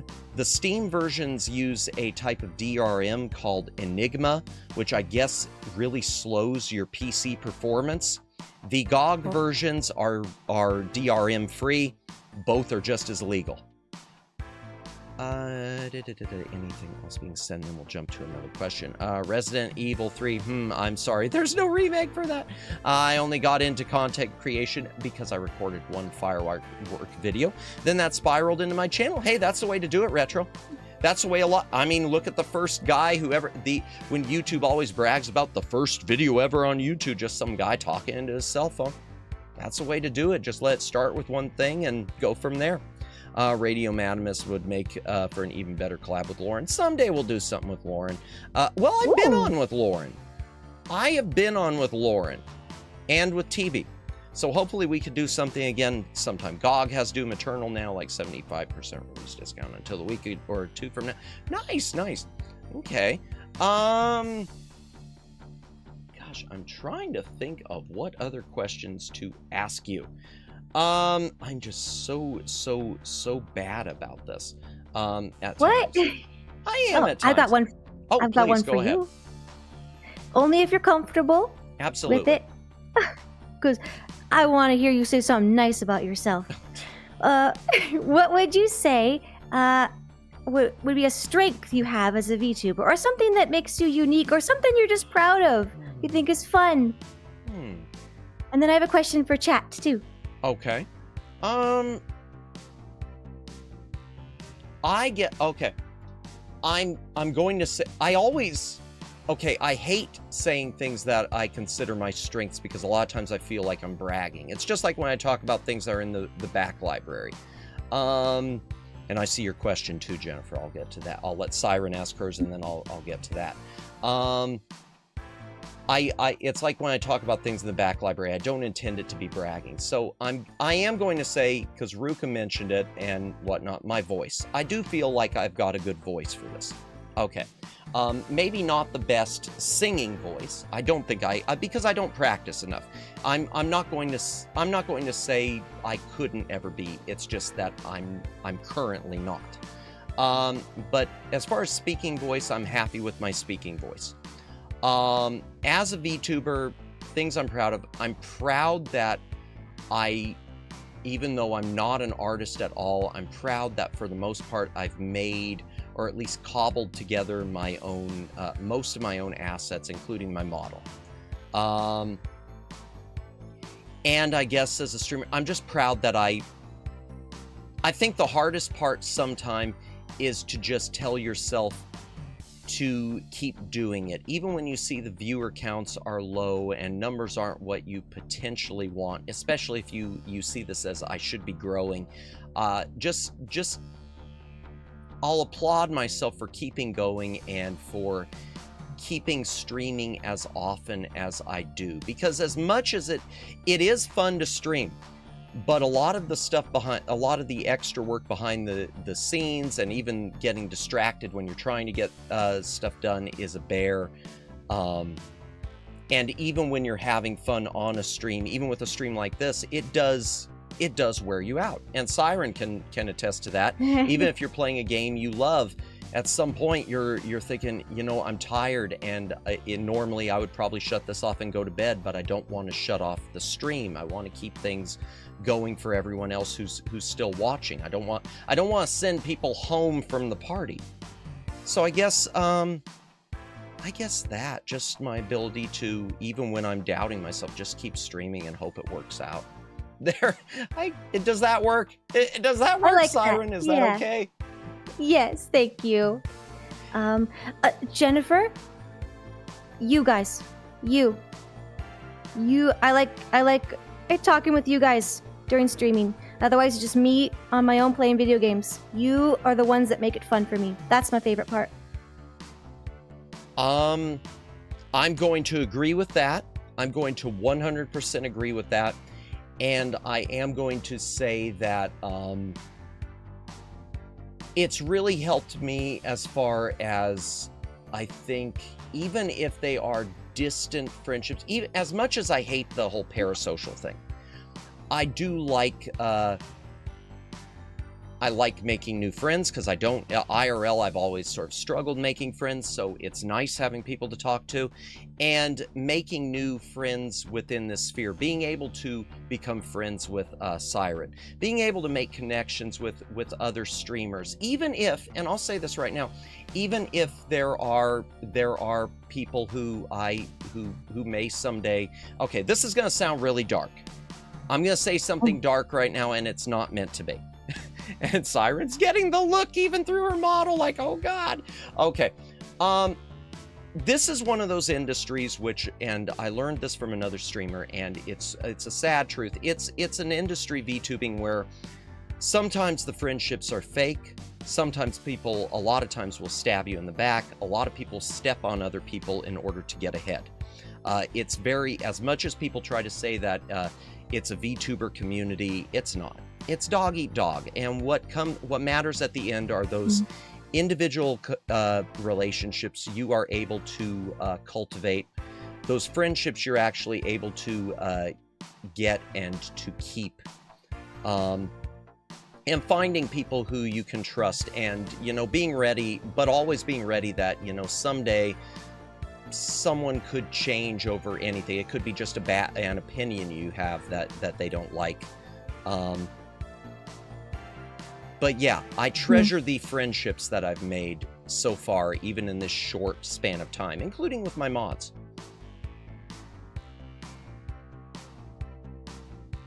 Okay. Yeah, that got really dark, didn't it? I'm sorry. No. I'm so sorry. You're all going to stab me in the back. I'm just waiting. I'm sitting against the wall waiting for you to come for me. Okay. What were you going to ask chat, Siren? Oh, right. If you're okay with me asking them, Absolutely. guys, what's something you guys like about Madamus? Oh dear. Oh God. Go ahead. I'm gonna try not to. I think it's a nice touch how you make a post before and after each stream with a little like summary, who you rated into you, who you rated into. It's a nice touch. Oh, thank you. Very professional. Thank you. I try 100% the commitment to production value. I appreciate it. It's not even good production value. It's all popsicle sticks and duct tape here, man, but I appreciate it. How did you know? Thank you, Luciano. Like that he's a nerd. Bless Omegs. Bless Omeg. I don't hide it. Well, thank you, Siren. I really appreciate that. And thank you, Seraphist. I appreciate that. Hey, Madamus is an outgoing kind of guy, not IRL. And I'm impressed with his networking. Oh, I wish I was this way IRL. I used to be, but at some point a switch flipped off and I became very introverted. Oh, what do we have? Pre-stream trailers are cool. Never seen that before. Really? Oh, thank you. I appreciate that. Only knife is for Matt's cake on your birthday. Bless you, Ruka. Well, the cake caught fire, so I don't know. Thank you, Ruka. I appreciate it. Hard to say I enjoy the content, the chats, the humor in your voice. I enjoy hanging out. Thank you. I appreciate that. Chat, you know what? Turnabout is fair play. Turnabout, I love your honesty, Matt. Thank you, Danny. I appreciate that. I try with that for sure. Chat, I'm going to go ahead. Turnabout's fair play. What are some of the things, for those of you who are Siren's regulars, time to shower her with praise. What are some of the things that you like about her and her streams? Because I already have given her tons of positive vibes as much as I can, as much as I could think of at the time, at least. I love how Matt suffers when playing. His voice gets really high, and it just did then. Wasn't the cake in the rain? Oh, that was the other one. Yes, there was one on the birthday stream too. I like that Madamus typically knows what I'm talking about when I make 80s, 90s references. I like the era. I like the era. My age is redacted. All right, chat, come on. What are some things you love about Siren? Ignore her shaking her head. Ignore it. What are some things you like about Siren? What's with these pop quiz questions? I'm new to both of you. This is just, honestly, this is just because it was a yapping stream. And while people are coming into chat before I read it, I'll just explain the influence to this. There was a streamer, and I hope she comes back. Her name was Miki Hitsugi. She was with Specialty EN, and she used to do these streams called 1 Hour to Get to Know You. And she would network with other VTubers, other Corpo ones, because she was Corpo, mostly, a few indies, and she would just have them on for an hour or longer to get to know them and to introduce them to her audience. So I always have thought, you know, that was a nice idea, and I am not above plagiarizing anything. I'm gonna pretend to be AI, y'all. I'm taking everything. This is generative madamus. And so yeah, that's what this is all about. I love how Shy interacts with chat. She's a saint. You honestly are one of the most interactive, sometimes for better or worse, in my opinion. You are one of the most interactive streamers I've encountered, and I love that about you. I love that you, and I'll say that too, I love that you do seem to have a concern for people in chat and making sure that they're all okay. I'm someone who, I love you, chat, but I'm someone who builds a lot more walls and tries to keep a lot more boundaries. I'm someone who always preaches boundaries. So that's something I can appreciate with Siren for sure as different from me. So agreed, Luciano. You both are wonderful is all I'll say. No, you're wonderful, Jennifer. Jennifer. There, I'm going to say it. I'm going to say it. Jennifer is the backbone of every chat she's in. Change my mind. Change my mind. She is the special guest star, secret character that holds the entire thing up. Change my mind. Oh, okay. Despite how tiring this hobby can be, Shy has a really welcoming personality that just draws her to her channel. 100% agreed on that, Siren. Because I have been to a lot of streamers who, when they just start out, they say nothing. And one of the saddest memories for me was there was a stream and I never said anything. There was a VTuber, I went to their stream and it was like they had already given up. They had no one watching, and I went in there and they were playing the game, and even though no one was there, they weren't saying anything. And I was just saying to myself, please say something, because I want to jump into your chat. I want to say hello, but I'm waiting for you to at least let me know you're there before I do. And I must have sat there for 5 minutes and left, and I don't remember their name. And I wish I would have written down their name. And I should have gone ahead and said hello myself, and I regret that too. I regret that a lot. Despite how, I like how Shy is so calm and kind. Ingreed. Ingreed. What does ingreed mean, chat? We need that in the dictionary. Agreed. I'm calm? I don't know. You do, even if you're not calm, you come off as very calm. There are very few times where I've been able to ever tell that you're getting a little bit frustrated. So that is really, that is a real mark of a pro, is being able to hide that. I like her singing, indeed, and her unhinged dark streaming persona that was manifest on Valentine's Day. Yes, yes, yes, yes. We love that. Very forgiving. Yes. Excuse me, I need a hydration break. If you got a drink, take a drink. Chat, hydrate or dihydrate. Oh, and yes, Masamaki, I want to play the RE1 remake one day on stream. But I'm gonna do the Jill glitch where you can get infinite grenade launchers. Glitch gang for the win, cheating for the win. I just swallowed something wrong, so my voice is gonna be out of it for a minute. You okay? Definitely too sweet for her own good. The most interactive streamer I've met. Yeah, I'm trying to think of even the more interactive ones I've met. Still miss a lot of people. So yeah. And there are a lot of streamers who I love, who even I consider Oshis, who there are some who, you know, reading chat clearly isn't second nature, and they struggle with it, and you seem like that's really something you're able to focus in on. To the detriment of my gameplay, but maybe, but still, I mean, at the end of, I mean, that's the gig. It's nice to be appreciated, right? Yeah. It's nice to be heard. True. Absolutely. She's been nice in chat, but I only just subscribed in the beginning of this chat. No worries. So I haven't watched her streams and cannot comment on that yet. Wow, that sounds like an Instaban, David. No, no. Yeah, she has nice, cozy streams, and that's bringing up a question now I've got. Thank you. David, you reminded me of a question. Let me finish reading a chat, and then I'll ask that. And definitely too sweet for her own good. Most yes. Shy, would you play? Okay, answered that. Boundaries are naturally important. No need to overstep. Yeah.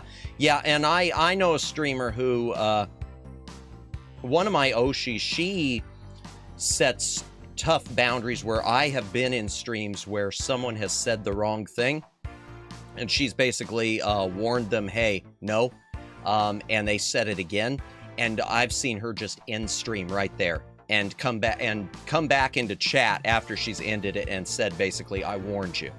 And I can't ever see myself doing that, and I can't see Siren doing that, but that was a wow moment that, you know, boundaries do matter, and you don't have to take people's if people are being jerks, you don't have to take it. But she was the type who, instead of banning them, she basically lets everyone else in chat, you know, gang up on them for ending the stream, which is awful and wonderful at the same time. Secret unlock code for Shy is holding select button XXYBA. Oh, for the Resident Evil. Okay. I thought you meant we were unlocking Siren. What are we talking about here? See, typo IRL. In greed, Shy is not greedy. True. Some people just can't really riff on their own set. Yeah, no. The one thing you got to learn when starting is how to be insane and talk to yourself. Even if you're just describe what's going on in the game. Treat it like you're doing a radio show, and just say what you're doing. Okay, we'll go here. Okay, I do that all the time when chat gets quiet, because my own chat, and this isn't offense to anyone, sometimes it slows down, and I will do that, and that's fine. Sometimes I mind it, but generally it's fine. It's just part of it. Hydration is pretty cool, you guys. Indeed. Can you also get infinite Jill sandwiches? Is that one too? Whoops. No, I don't want to ban David. Why is that? Stop. Okay, no, I meant Siren code. Madamus, you said she was an unlockable character. Oh, remember. Oh, gotcha, yeah. I don't recognize this room. Where am I? Voodoo Voorhees, welcome in. You know what? You're the first person to comment on the background, and I'm going to show y'all something about it that you probably have noticed something moving behind the chat window. And it doesn't get me flagged with YouTube somehow. Let me shut this off for just a second. This is the new sort of chat room background I quickly threw together, and there's a TV in the background, and on it, that is the 1994 Fantastic Four movie that has never been released. Just running on a loop. No audio. Come at me, Disney. Come at me, YouTube. I don't recognize. Where am I? To this day, being a part of Siren's community has been the best decision I have made. I'm glad for you, Retro. She has a very welcome community. I'm glad you found a place where you're comfortable. Because that can be difficult. There are some. I feel comfortable in just about every stream I go to, but there are some that I don't like really chat at all. I do just. There are some where you feel like an outsider and just can't be helped. And there's some you go back to 6 months later because you've missed a bunch of streams. And when you go back after that long, you feel like an outsider, and it's hard to rejoin. We just lurking, Matt, when that happens. Oh, I know that. I figure that. I have the numbers. I have seen Matt. I have seen Siren. I don't. This is where. Yeah. Oh, I thought this was a surgery room. To be honest, no, we're not doing surgery.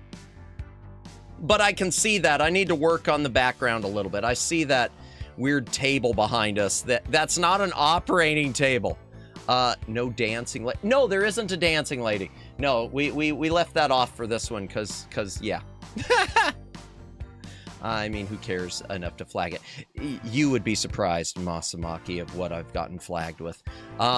Did you kidnap Siren? No, it's just the app stream. You better not feel like an outsider in any of those. I champion. We love you there. No. Perjury instead. The question I was going to ask you, Siren. Yes. So your chat, whereas mine is restricted to 18 plus.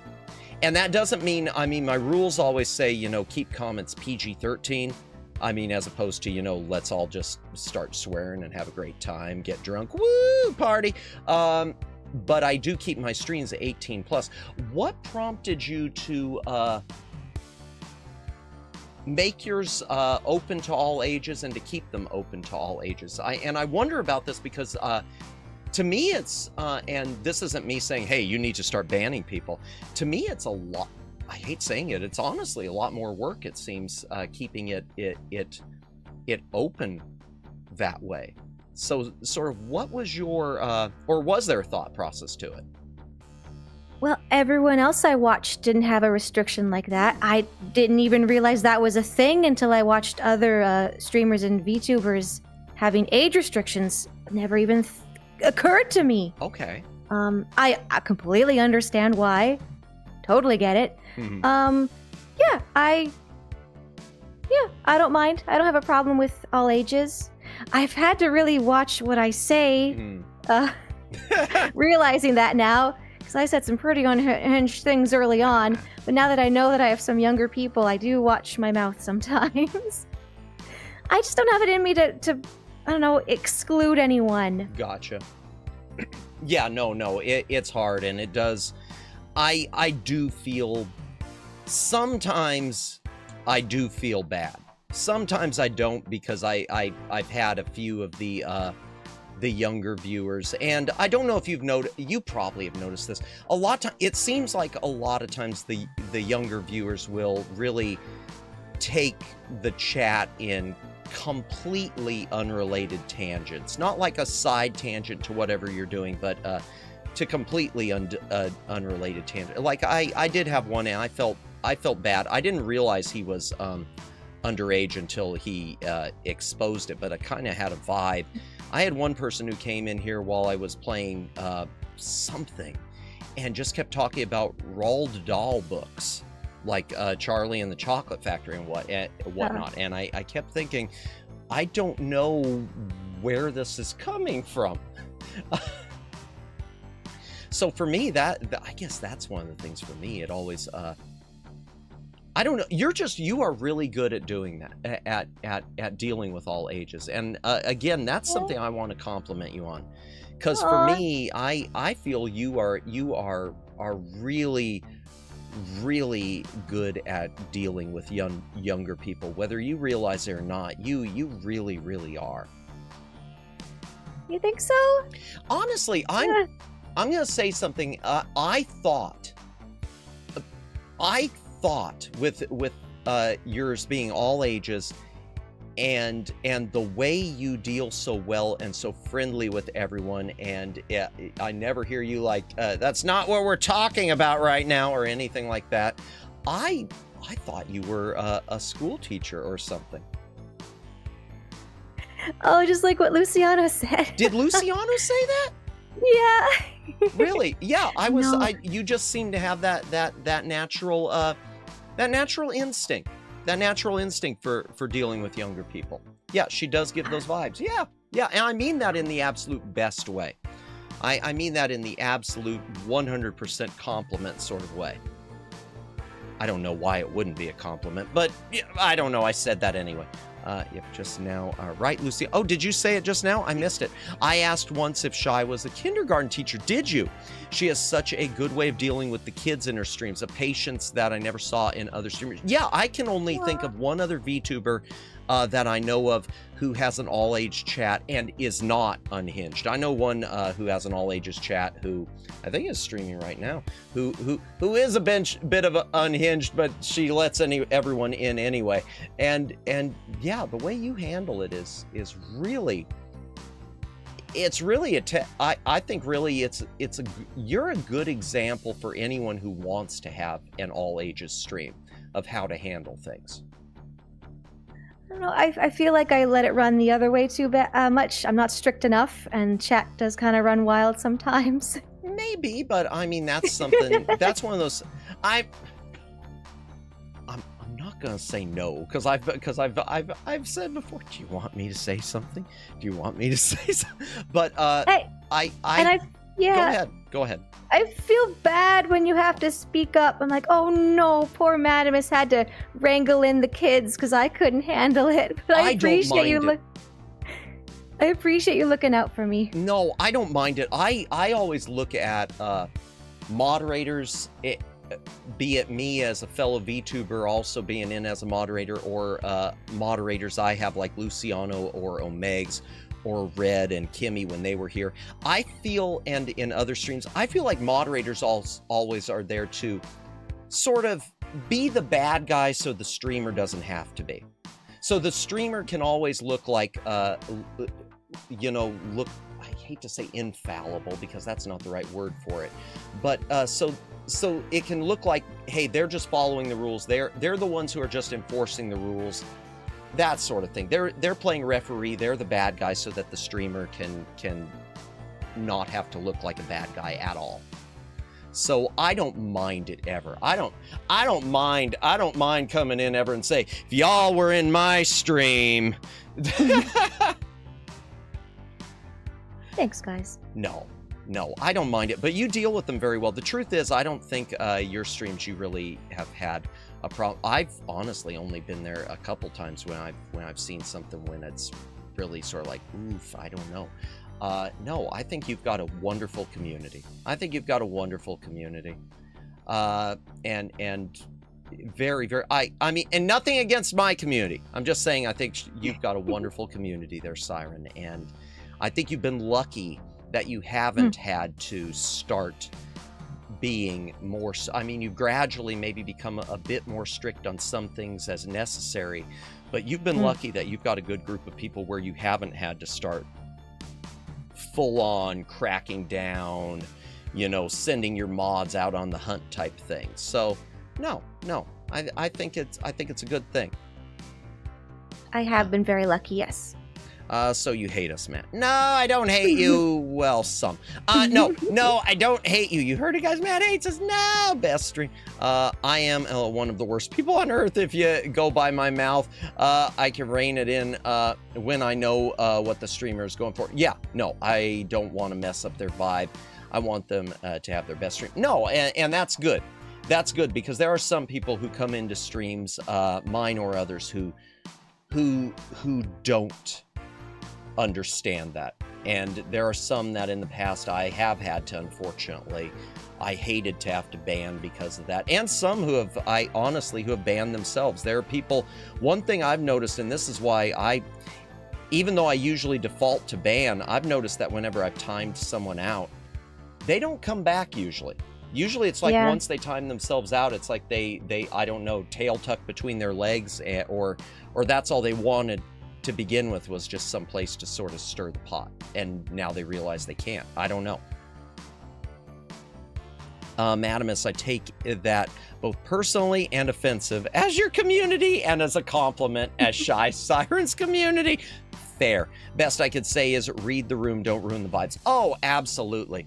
Absolutely. It's easy to I think with most streamers, it's easy to read the room. There are some that, I will say there are some that you can't read, and you might accidentally say something, and if that's the case, you know, just that you don't have to, just because you get called out on it doesn't mean you have to not be there anymore. It just means you don't do that anymore. Which why I understand you having an age limit on yours. Older people tend to be able to read the room, typically, you know? Typically. We gotta say typically because, yeah, so some people can't read the room. Yep. Ryan banned me early. Really?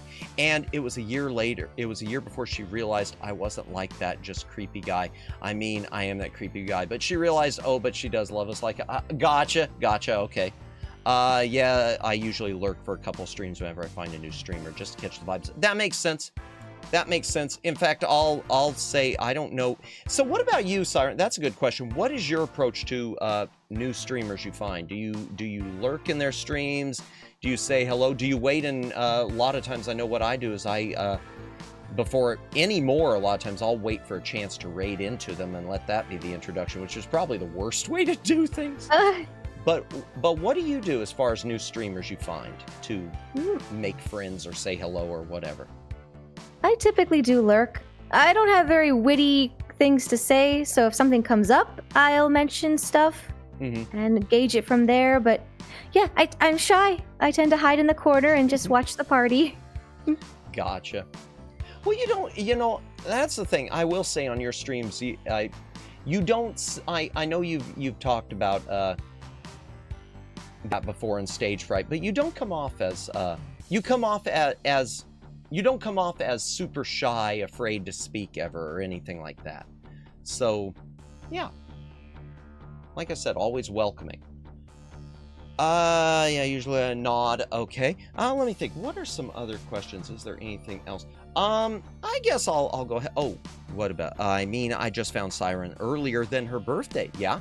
But when I heard about her birthday happening, when it did, I dropped in to leave a $5 and wish her a happy birthday because I know she is in a group of people I like. That makes sense. Yeah, I'll do that a lot. I'll do that a lot for certain people. Say hello sometimes that way, which always seems weird too, but at least to me, that voodoo. I always feel like I'm doing the whole thing of walk into the bar, drop 20 on the table, moonwalk back out, not say a word. I always just feel I don't know. I'll ask one last question. It's a question I've asked to Nissa, and it's a question I've asked to Lawnmower Girl, and I think it's sort of becoming just an automatic topic, and then maybe we'll sort of wrap up from there unless there's something else you want to ask. I know you have said, and I know where I stand on it too. I know you've said that you are sort of flat out against AI. And I know with art and with generative AI and whatnot. I want to know just a better summation. What is your position with the AI thing? Because I know I'm in a position where I don't necessarily like it with art, but I feel like the genie's out of the bottle, and I'm sort of to the point of, as long as it's disclosed where people can make a choice of whether or not they want to avoid it, and I don't want to shun people who use it and who are really into it and really like fine-tuning it and trying to perfect it as a craft, but it's not something I would do. Where do you sort of fall on it? Oh gosh. Yeah, I know it's again such a loaded subject, and everyone's sort of all over the place. Well, I used I didn't generate stuff myself, but I know now that some of the assets I've used, looking back now, and I've dropped them since, because I used it without even thinking. The more I learn about it, the more I don't like it. It's kind of just developed into a resentment towards AI in general, and I know there's a lot of good uses for it. I know people use it to do mundane tasks like coding. That's cool. I was in a doctor's office where they had an AI assistant take your notes, so the doctor could focus on you and not have to worry about scribbling notes down. You had to sign a waiver for that too. But I'm like, you know what? If the doctor can focus more on me than having to worry about scribbling down notes, that's cool. I just don't like, I feel bad for artists. The generating stuff, if I see someone like selling AI, I just want to support human artists if I can, when I can. Yeah, I think that, go ahead. I think the technology is here. It's not going anywhere. It's like the Industrial Revolution. People resisted that. And we all know how that turned out. And I know I'm probably stuck in my old ways, but I think human art deserves to be valued and cherished. And I do not know if you want to use it for yourself. If you're having fun, I have no right to take your joy away. If that's something you want to use, if it makes you happy, go right ahead. To each their own, I guess. Yeah. No, and I think you nailed one point that sometimes I miss, and that's about the selling. I do have a problem at this point with it, especially, and maybe someday if it becomes more of regarded as an art in and of itself, then maybe my position will change. But I have a problem with the selling of the AI generated things, because you're selling something that essentially it wasn't created by, you're selling someone else's stuff, and it's stuff that wasn't, you know, necessarily public domain or Creative Commons. If it's AI generated stuff that's free, I have less of a problem. I don't use any AI generate. Well, I try to avoid, like you. I try to avoid AI generated assets. I have accidentally used some. It's getting harder, right? There were two that I knowingly used because it was a time crunch and a money crunch, and it was really like a last minute. I don't have a choice here, and I'm not going to pay money for something that I need for 15 seconds worth for a little YouTube video type thing. I'm just, and that had to do with the Christmas thing. But yeah, I think the reselling, there's really a sleaziness to the reselling, I think, of AI assets and art and music, especially if especially when people are reselling it and not disclosing it as AI too. That just whenever I see something like that makes my blood boil. And I don't have problems with people using it if that's what they want. And a lot of people too, I understand them. I do understand the financial thing. I do get that, because, you know, art's expensive. I get that. And music is expensive. Paying for music beds and whatnot, it can add up. I think as long as you're not just claiming it as your own, as if you did this thing. I don't know if that makes any sense. But yeah. Yeah. Yeah, and my opinion, I keeps changing. Like you mentioned, the doctor's office thing. That's perfect. Things like the coding. I think that's great. I think the one thing where it kind of falls with that is I just worry, I hate to see too much reliance though on it, where you don't have a human ever double checking it. Sort of like we have here on YouTube, where the AI decides to copyright strike stuff, and they claim to do human reviews, but yeah, I'm sure that 2 minutes between me filing for a human review and you deciding no, the AI was right. Yeah, I'm sure you looked at that. Let me look and see what is being said right here in the chat. Why do you hate AI so much, Siren? If you have a brain cell, this is a very complicated topic to tackle. Oh yeah, absolutely. Yep. I don't judge anyone on it unless they are running a multi-million-dollar company, LOL. No, 100%. When Disney was at one point for one of their Marvel things got caught putting out using AI. Here Disney owns Marvel, and they're doing AI generated artwork for one of their Marvel TV shows for like the thumbnails. Really? You own Marvel Comics. You've got all these artists at Disney. At least I think you still do. Maybe not. Maybe they fired everyone. I don't use AI for anything. Things like my models can't be generated. They are so complex. It can't be replicated by AI. I hate to say currently, Retro, but you know, unfortunately, that line is getting thinner and thinner. And I do think that's one of the scary parts, is someday it's going to reach a point where unless you know something is AI, you're not going to be able to tell the difference. And that's a scary thought. Maybe, I mean, in one way, maybe that's a great thing. But in other ways, it's a scary thought, because I do think that's going to put the human artists out of business, because you'd be afraid to trust them. Are you actually selling me your artwork, or did you just do AI stuff? Because there have been plenty of ones who have sold VTuber assets, not even the ones that you would suspect to have been caught selling AI artwork. Ones that had like VGen accounts and whatnot. It's far more complicated than it's. So yeah, I agree. I'd prefer not to see AI used as a shortcut for work. Fair. They said photography would be the end of painting and drawing back in the day. True. I believe AI to be the same.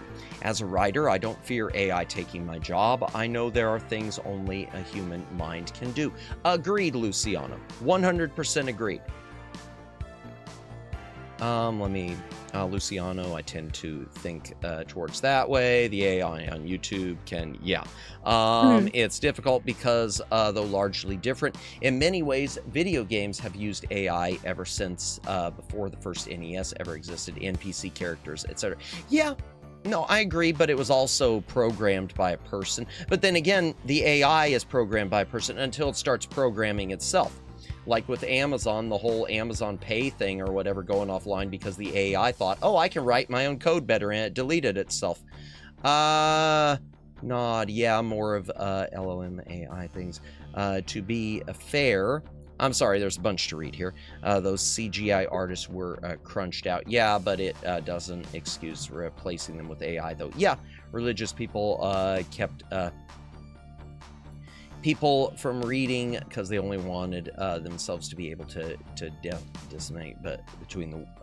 disseminate the word of God. It is a true change in the world, like the printing press or the video cam. Yeah, and I think that's true. That's something we still go through that to this day. There are always going to be, as far as religion's concerned, there are always going to be certain people, and I mean, I'm a Christian. Absolutely, I'm a Christian, but there are always going to be some who believe that every single you shouldn't watch any movies unless they're a religious movie. You shouldn't be reading any books unless there's a religious book. Yeah, no question. Copilot thinks it can write Windows 11 better too. It might be able to, Dalen, at this point. I think my personal issue is the rush to monetize AI. Yes, as soon as possible. People hyped it the same way they did NFTs before those died out. Yes, and I do want to see the corporate AI data center stuff just collapse because the way they are just taking resources and stuff that, yeah, I wasn't putting religion at fault. No, but I agree with you. I 100 just how they used it. I agree, 100. Today's religious corporations. Possibly, yeah. So I can't wait to see corporate AI. I don't want to see people lose their jobs, but I want to see stuff like that. I want to see the bubble pop. And they keep saying, if the bubble pops, it's going to be so awful for the economy. I don't think so. I think it's just going to go, things will just kind of settle back to where they were. Maybe I'm wrong. Maybe I'm naive. Okay. Boy, that went off on a tangent, didn't it? Well, is there any other I'm sort of running out of things to talk about, which is so weird for me. Is there anything else you wanted to ask or talk about maybe before we sort of wrap things up here, Siren? I do have like a fun question for you. Please. Yeah, we went heavy there. Do you think you would ever have a name for your viewers? You are not the first person to ask that. You are not. Briar Mayer asked that before and started making a number of different suggestions. Mm-hmm. I don't know. And I feel like if I ever do, I feel like that's going to be something that's going to have to happen on stream with the viewers and members voting on that and submitting suggestions and then voting on it. I think it's going to have to be something like that because I don't know. I really don't know because I don't know what really fits. I've heard things, suggestions, and I don't know if they fit. But if chat thinks they fit, then little librarians, Madamus Minions. I thought that at one point. That and someone said floppies or discs, and I'm just, I don't know. We're the back library rats. I take the well, I was going to say the Pippa Pipkin route of just saying chat, but I think she does have a name for her chatters, even though she still just refers to them as chat most of the time. Here's hoping people here get a name. We'll work on it, Ghost Type. And you do have a name for your chat, right? Or do you? Yes. I thought it was the song. I call it my songbirds, my silly seagulls, and my little peeps. I love that. Yay, peeps! I love that. Nice. The librarians. Maybe, in fact, that sort of reminded me of a retooling Madamen's. Oh dear. That sort of reminds me with the library of a merch thing I'm kind of toying with now, since I can't do the USB floppy drives. There's a question for you just real quick. Have you thought, I know you say you're doing this as a hobbyist, but if you could do merch, let me put it this way instead of about if you've thought about doing merch, let me just say, if you could do merch, what ideally would you have your first piece or pieces of merch be? Oh gosh, if money was no object. Yeah, I if think it was it'd be something, and if you knew that chat would be willing to pay for it also, that they'd be willing to buy into it. That chat says flat out, yeah, we'll buy whatever you're selling. I want a plushie. Oh. I was thinking of commissioning one and just doing a giveaway. I just think it's fun. But I think flash drives are a fun idea. You could always use, I could always use one. I love that with For you, plushies. Annette. Yeah, no, I get that. I love that with the plushies. I've seen a lot of VTubers. So I don't know what the I don't know how they even go about that. I know they commission them. I know a lot of times they'll do donathons. Some people do. I know there's like pre-orders for them with some of these places they commission where it's got to reach a certain amount of pre-orders before it'll go through. Yeah. So what sort of plushie would your first plushie be? I want a plushie. Oh, just everyone wants a plushie.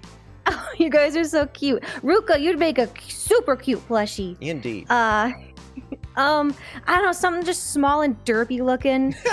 That's pink and wings on it. Yeah, nothing fancy. Oh, well, that brings up a question. Since you've got a name for your chat, have you thought of creating or having created, commissioned like a mascot character type of thing like that? I kind of have my burb. But I can't really claim that because I got it off of Canva. Gotcha. Hang on, if I may. Sure, go ahead. Little chunky bird right here. Oh, it's so cute. I love that. So something like that, though, is what you're leaning towards. That's cute. Yeah. Oh, I love probably that. like commission an actual artist to, make something up similar to that. There are plenty of them. There are plenty artists out there, I know. Yeah, that's cute. I love that. Oh man. Yeah. Well, sign me up. I know chat's saying it. I know. Retro's saying I'll buy your entire stock. I like Indian. I want a plushie from Ruka. Indeed. Makeship. Okay, I've heard that. I've heard of Makeship before. I'll have to look them up. What plushie you want? Yes, embrace the derp. Indeed, that is cute. Yeah, I'll buy one. Sign me up. Sign me up. Chunk, I love it. Yeah, indeed, it is. It is so just the little chubby bird. I love that. Why is that? That's one thing I've noticed. All the best mascots are always such just sort of chunky, derpy looking things, no matter who the streamer is, and they're all so adorable. I don't know what draws us to that. I love it. Making a new version of a 3D modeled bird, and it's turning out great. Yes. Well, good for you, Retro. You made a lot, Retro. Thank you. It's so cute. That Siren showed up on here. Just a good day of collabs. Indeed. This has been fun, Siren. Hopefully we'll be able to do other, collabs down the road as well. I had fun tonight. I hope you did. Woo. Thank you. As I said earlier, this has been the highlight of my VTuber career thus far. Thus far. There. Let's do thus far. Thus far, because I want to see, like I said, I want to see Siren as part of these VTuber concerts at some point. I want to see Siren as one of the in these VTuber concerts. I think that's. I think you're gonna be at some point. But Sarah, let me back this up real quick. What do we got here? And it's so cute that Siren show. Okay, but Seraphis plush can be circulated as cat pictures and videos. Oh dear. Oh, Siren is very shy, but she is so awesome. Indeed, thank you for the intriguing conversations as well. Hey, thank you, Ghost Type. Marketable mascot plushie. That's why most chat mascots are chunky. Yeah, they are very That's absolutely marketable. It's the type of thing that I don't think you grow tired of. I think it's one of the things where even after a streamer graduates, the mascot characters are something that always are sort of eternally eternal appeal to them. I'll keep watching to learn your shy ways, Siren. Indeed. So let's go ahead and wrap things up. Let me end the poll real quick. The poll. Guys. What do we got? 45 votes. Wow. Pick a siren. Mythical Greek creature got 38%. Burb 27. VTuber 27. Loud noises got 8%. Okay. I voted loud noises. You voted loud noises. Nice. Oh boy. I didn't know what to put. I don't know about you, Siren, but sometimes coming up with the poll is one of the hardest parts of this. Coming up with a new poll every day, for me, it's difficult. Yeah, you know what? I'm surprised I've been able to keep it running this long. Yeah. With a new question every day. Yeah. I really liked this stream as I 3D modeled. Well, thank you for being here, Retro. I voted a Greek because I like Greek stuff. That'll work. Burb. I'm sorry, Jennifer.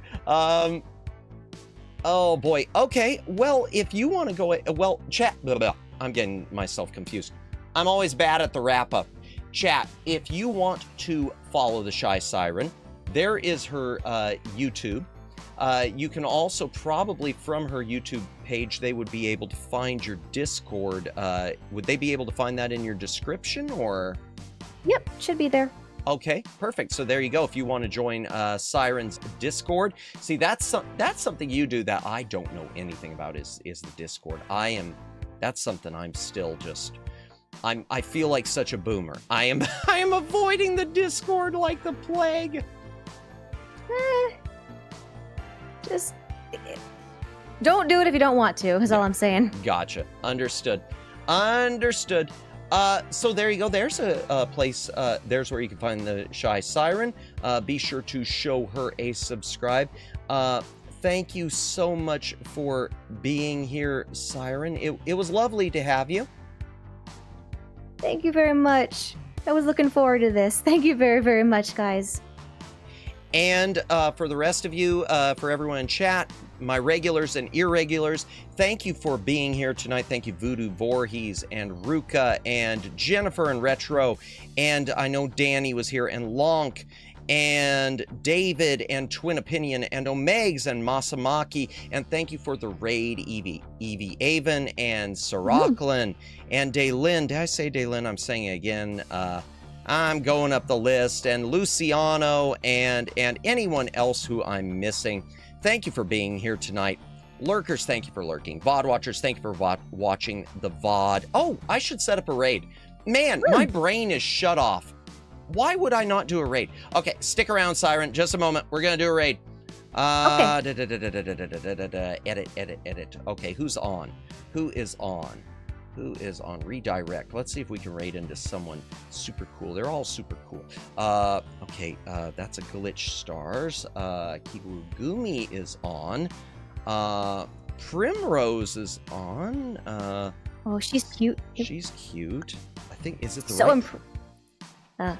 No, go ahead. What? So impressive how you know so many. I just subscribe to random people. That's the truth. I just subscribe to people. Mischief. Gosh, there's too many people on. There are too many people on. I was looking for someone who I knew was streaming, but I think she's probably already wrapped it up because yeah. Lasso. You know what? Okay, Gumi or Primrose. Let me see what Primrose is up to. Oh, well, she's doing. Is it a? Okay, she's doing a Minecraft, so maybe that'd be a good place to go.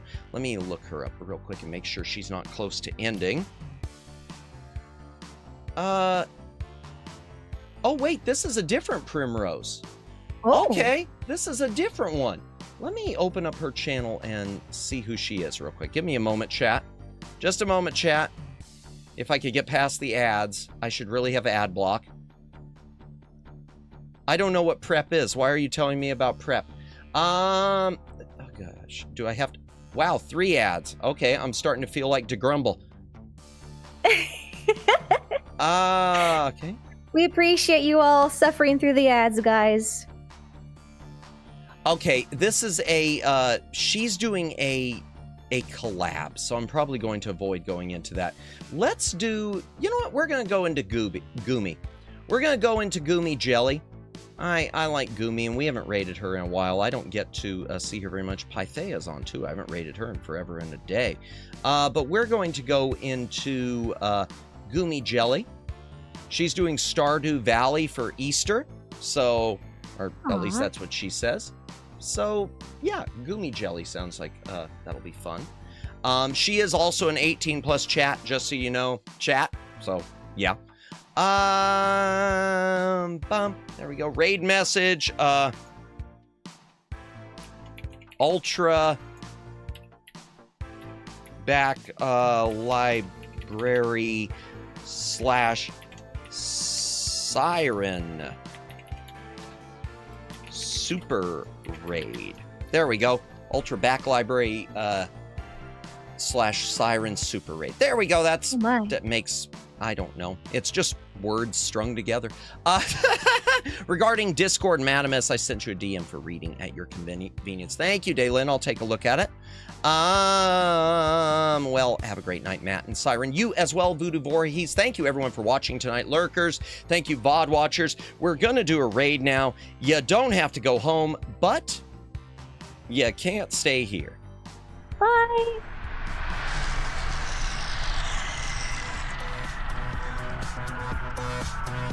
We'll be right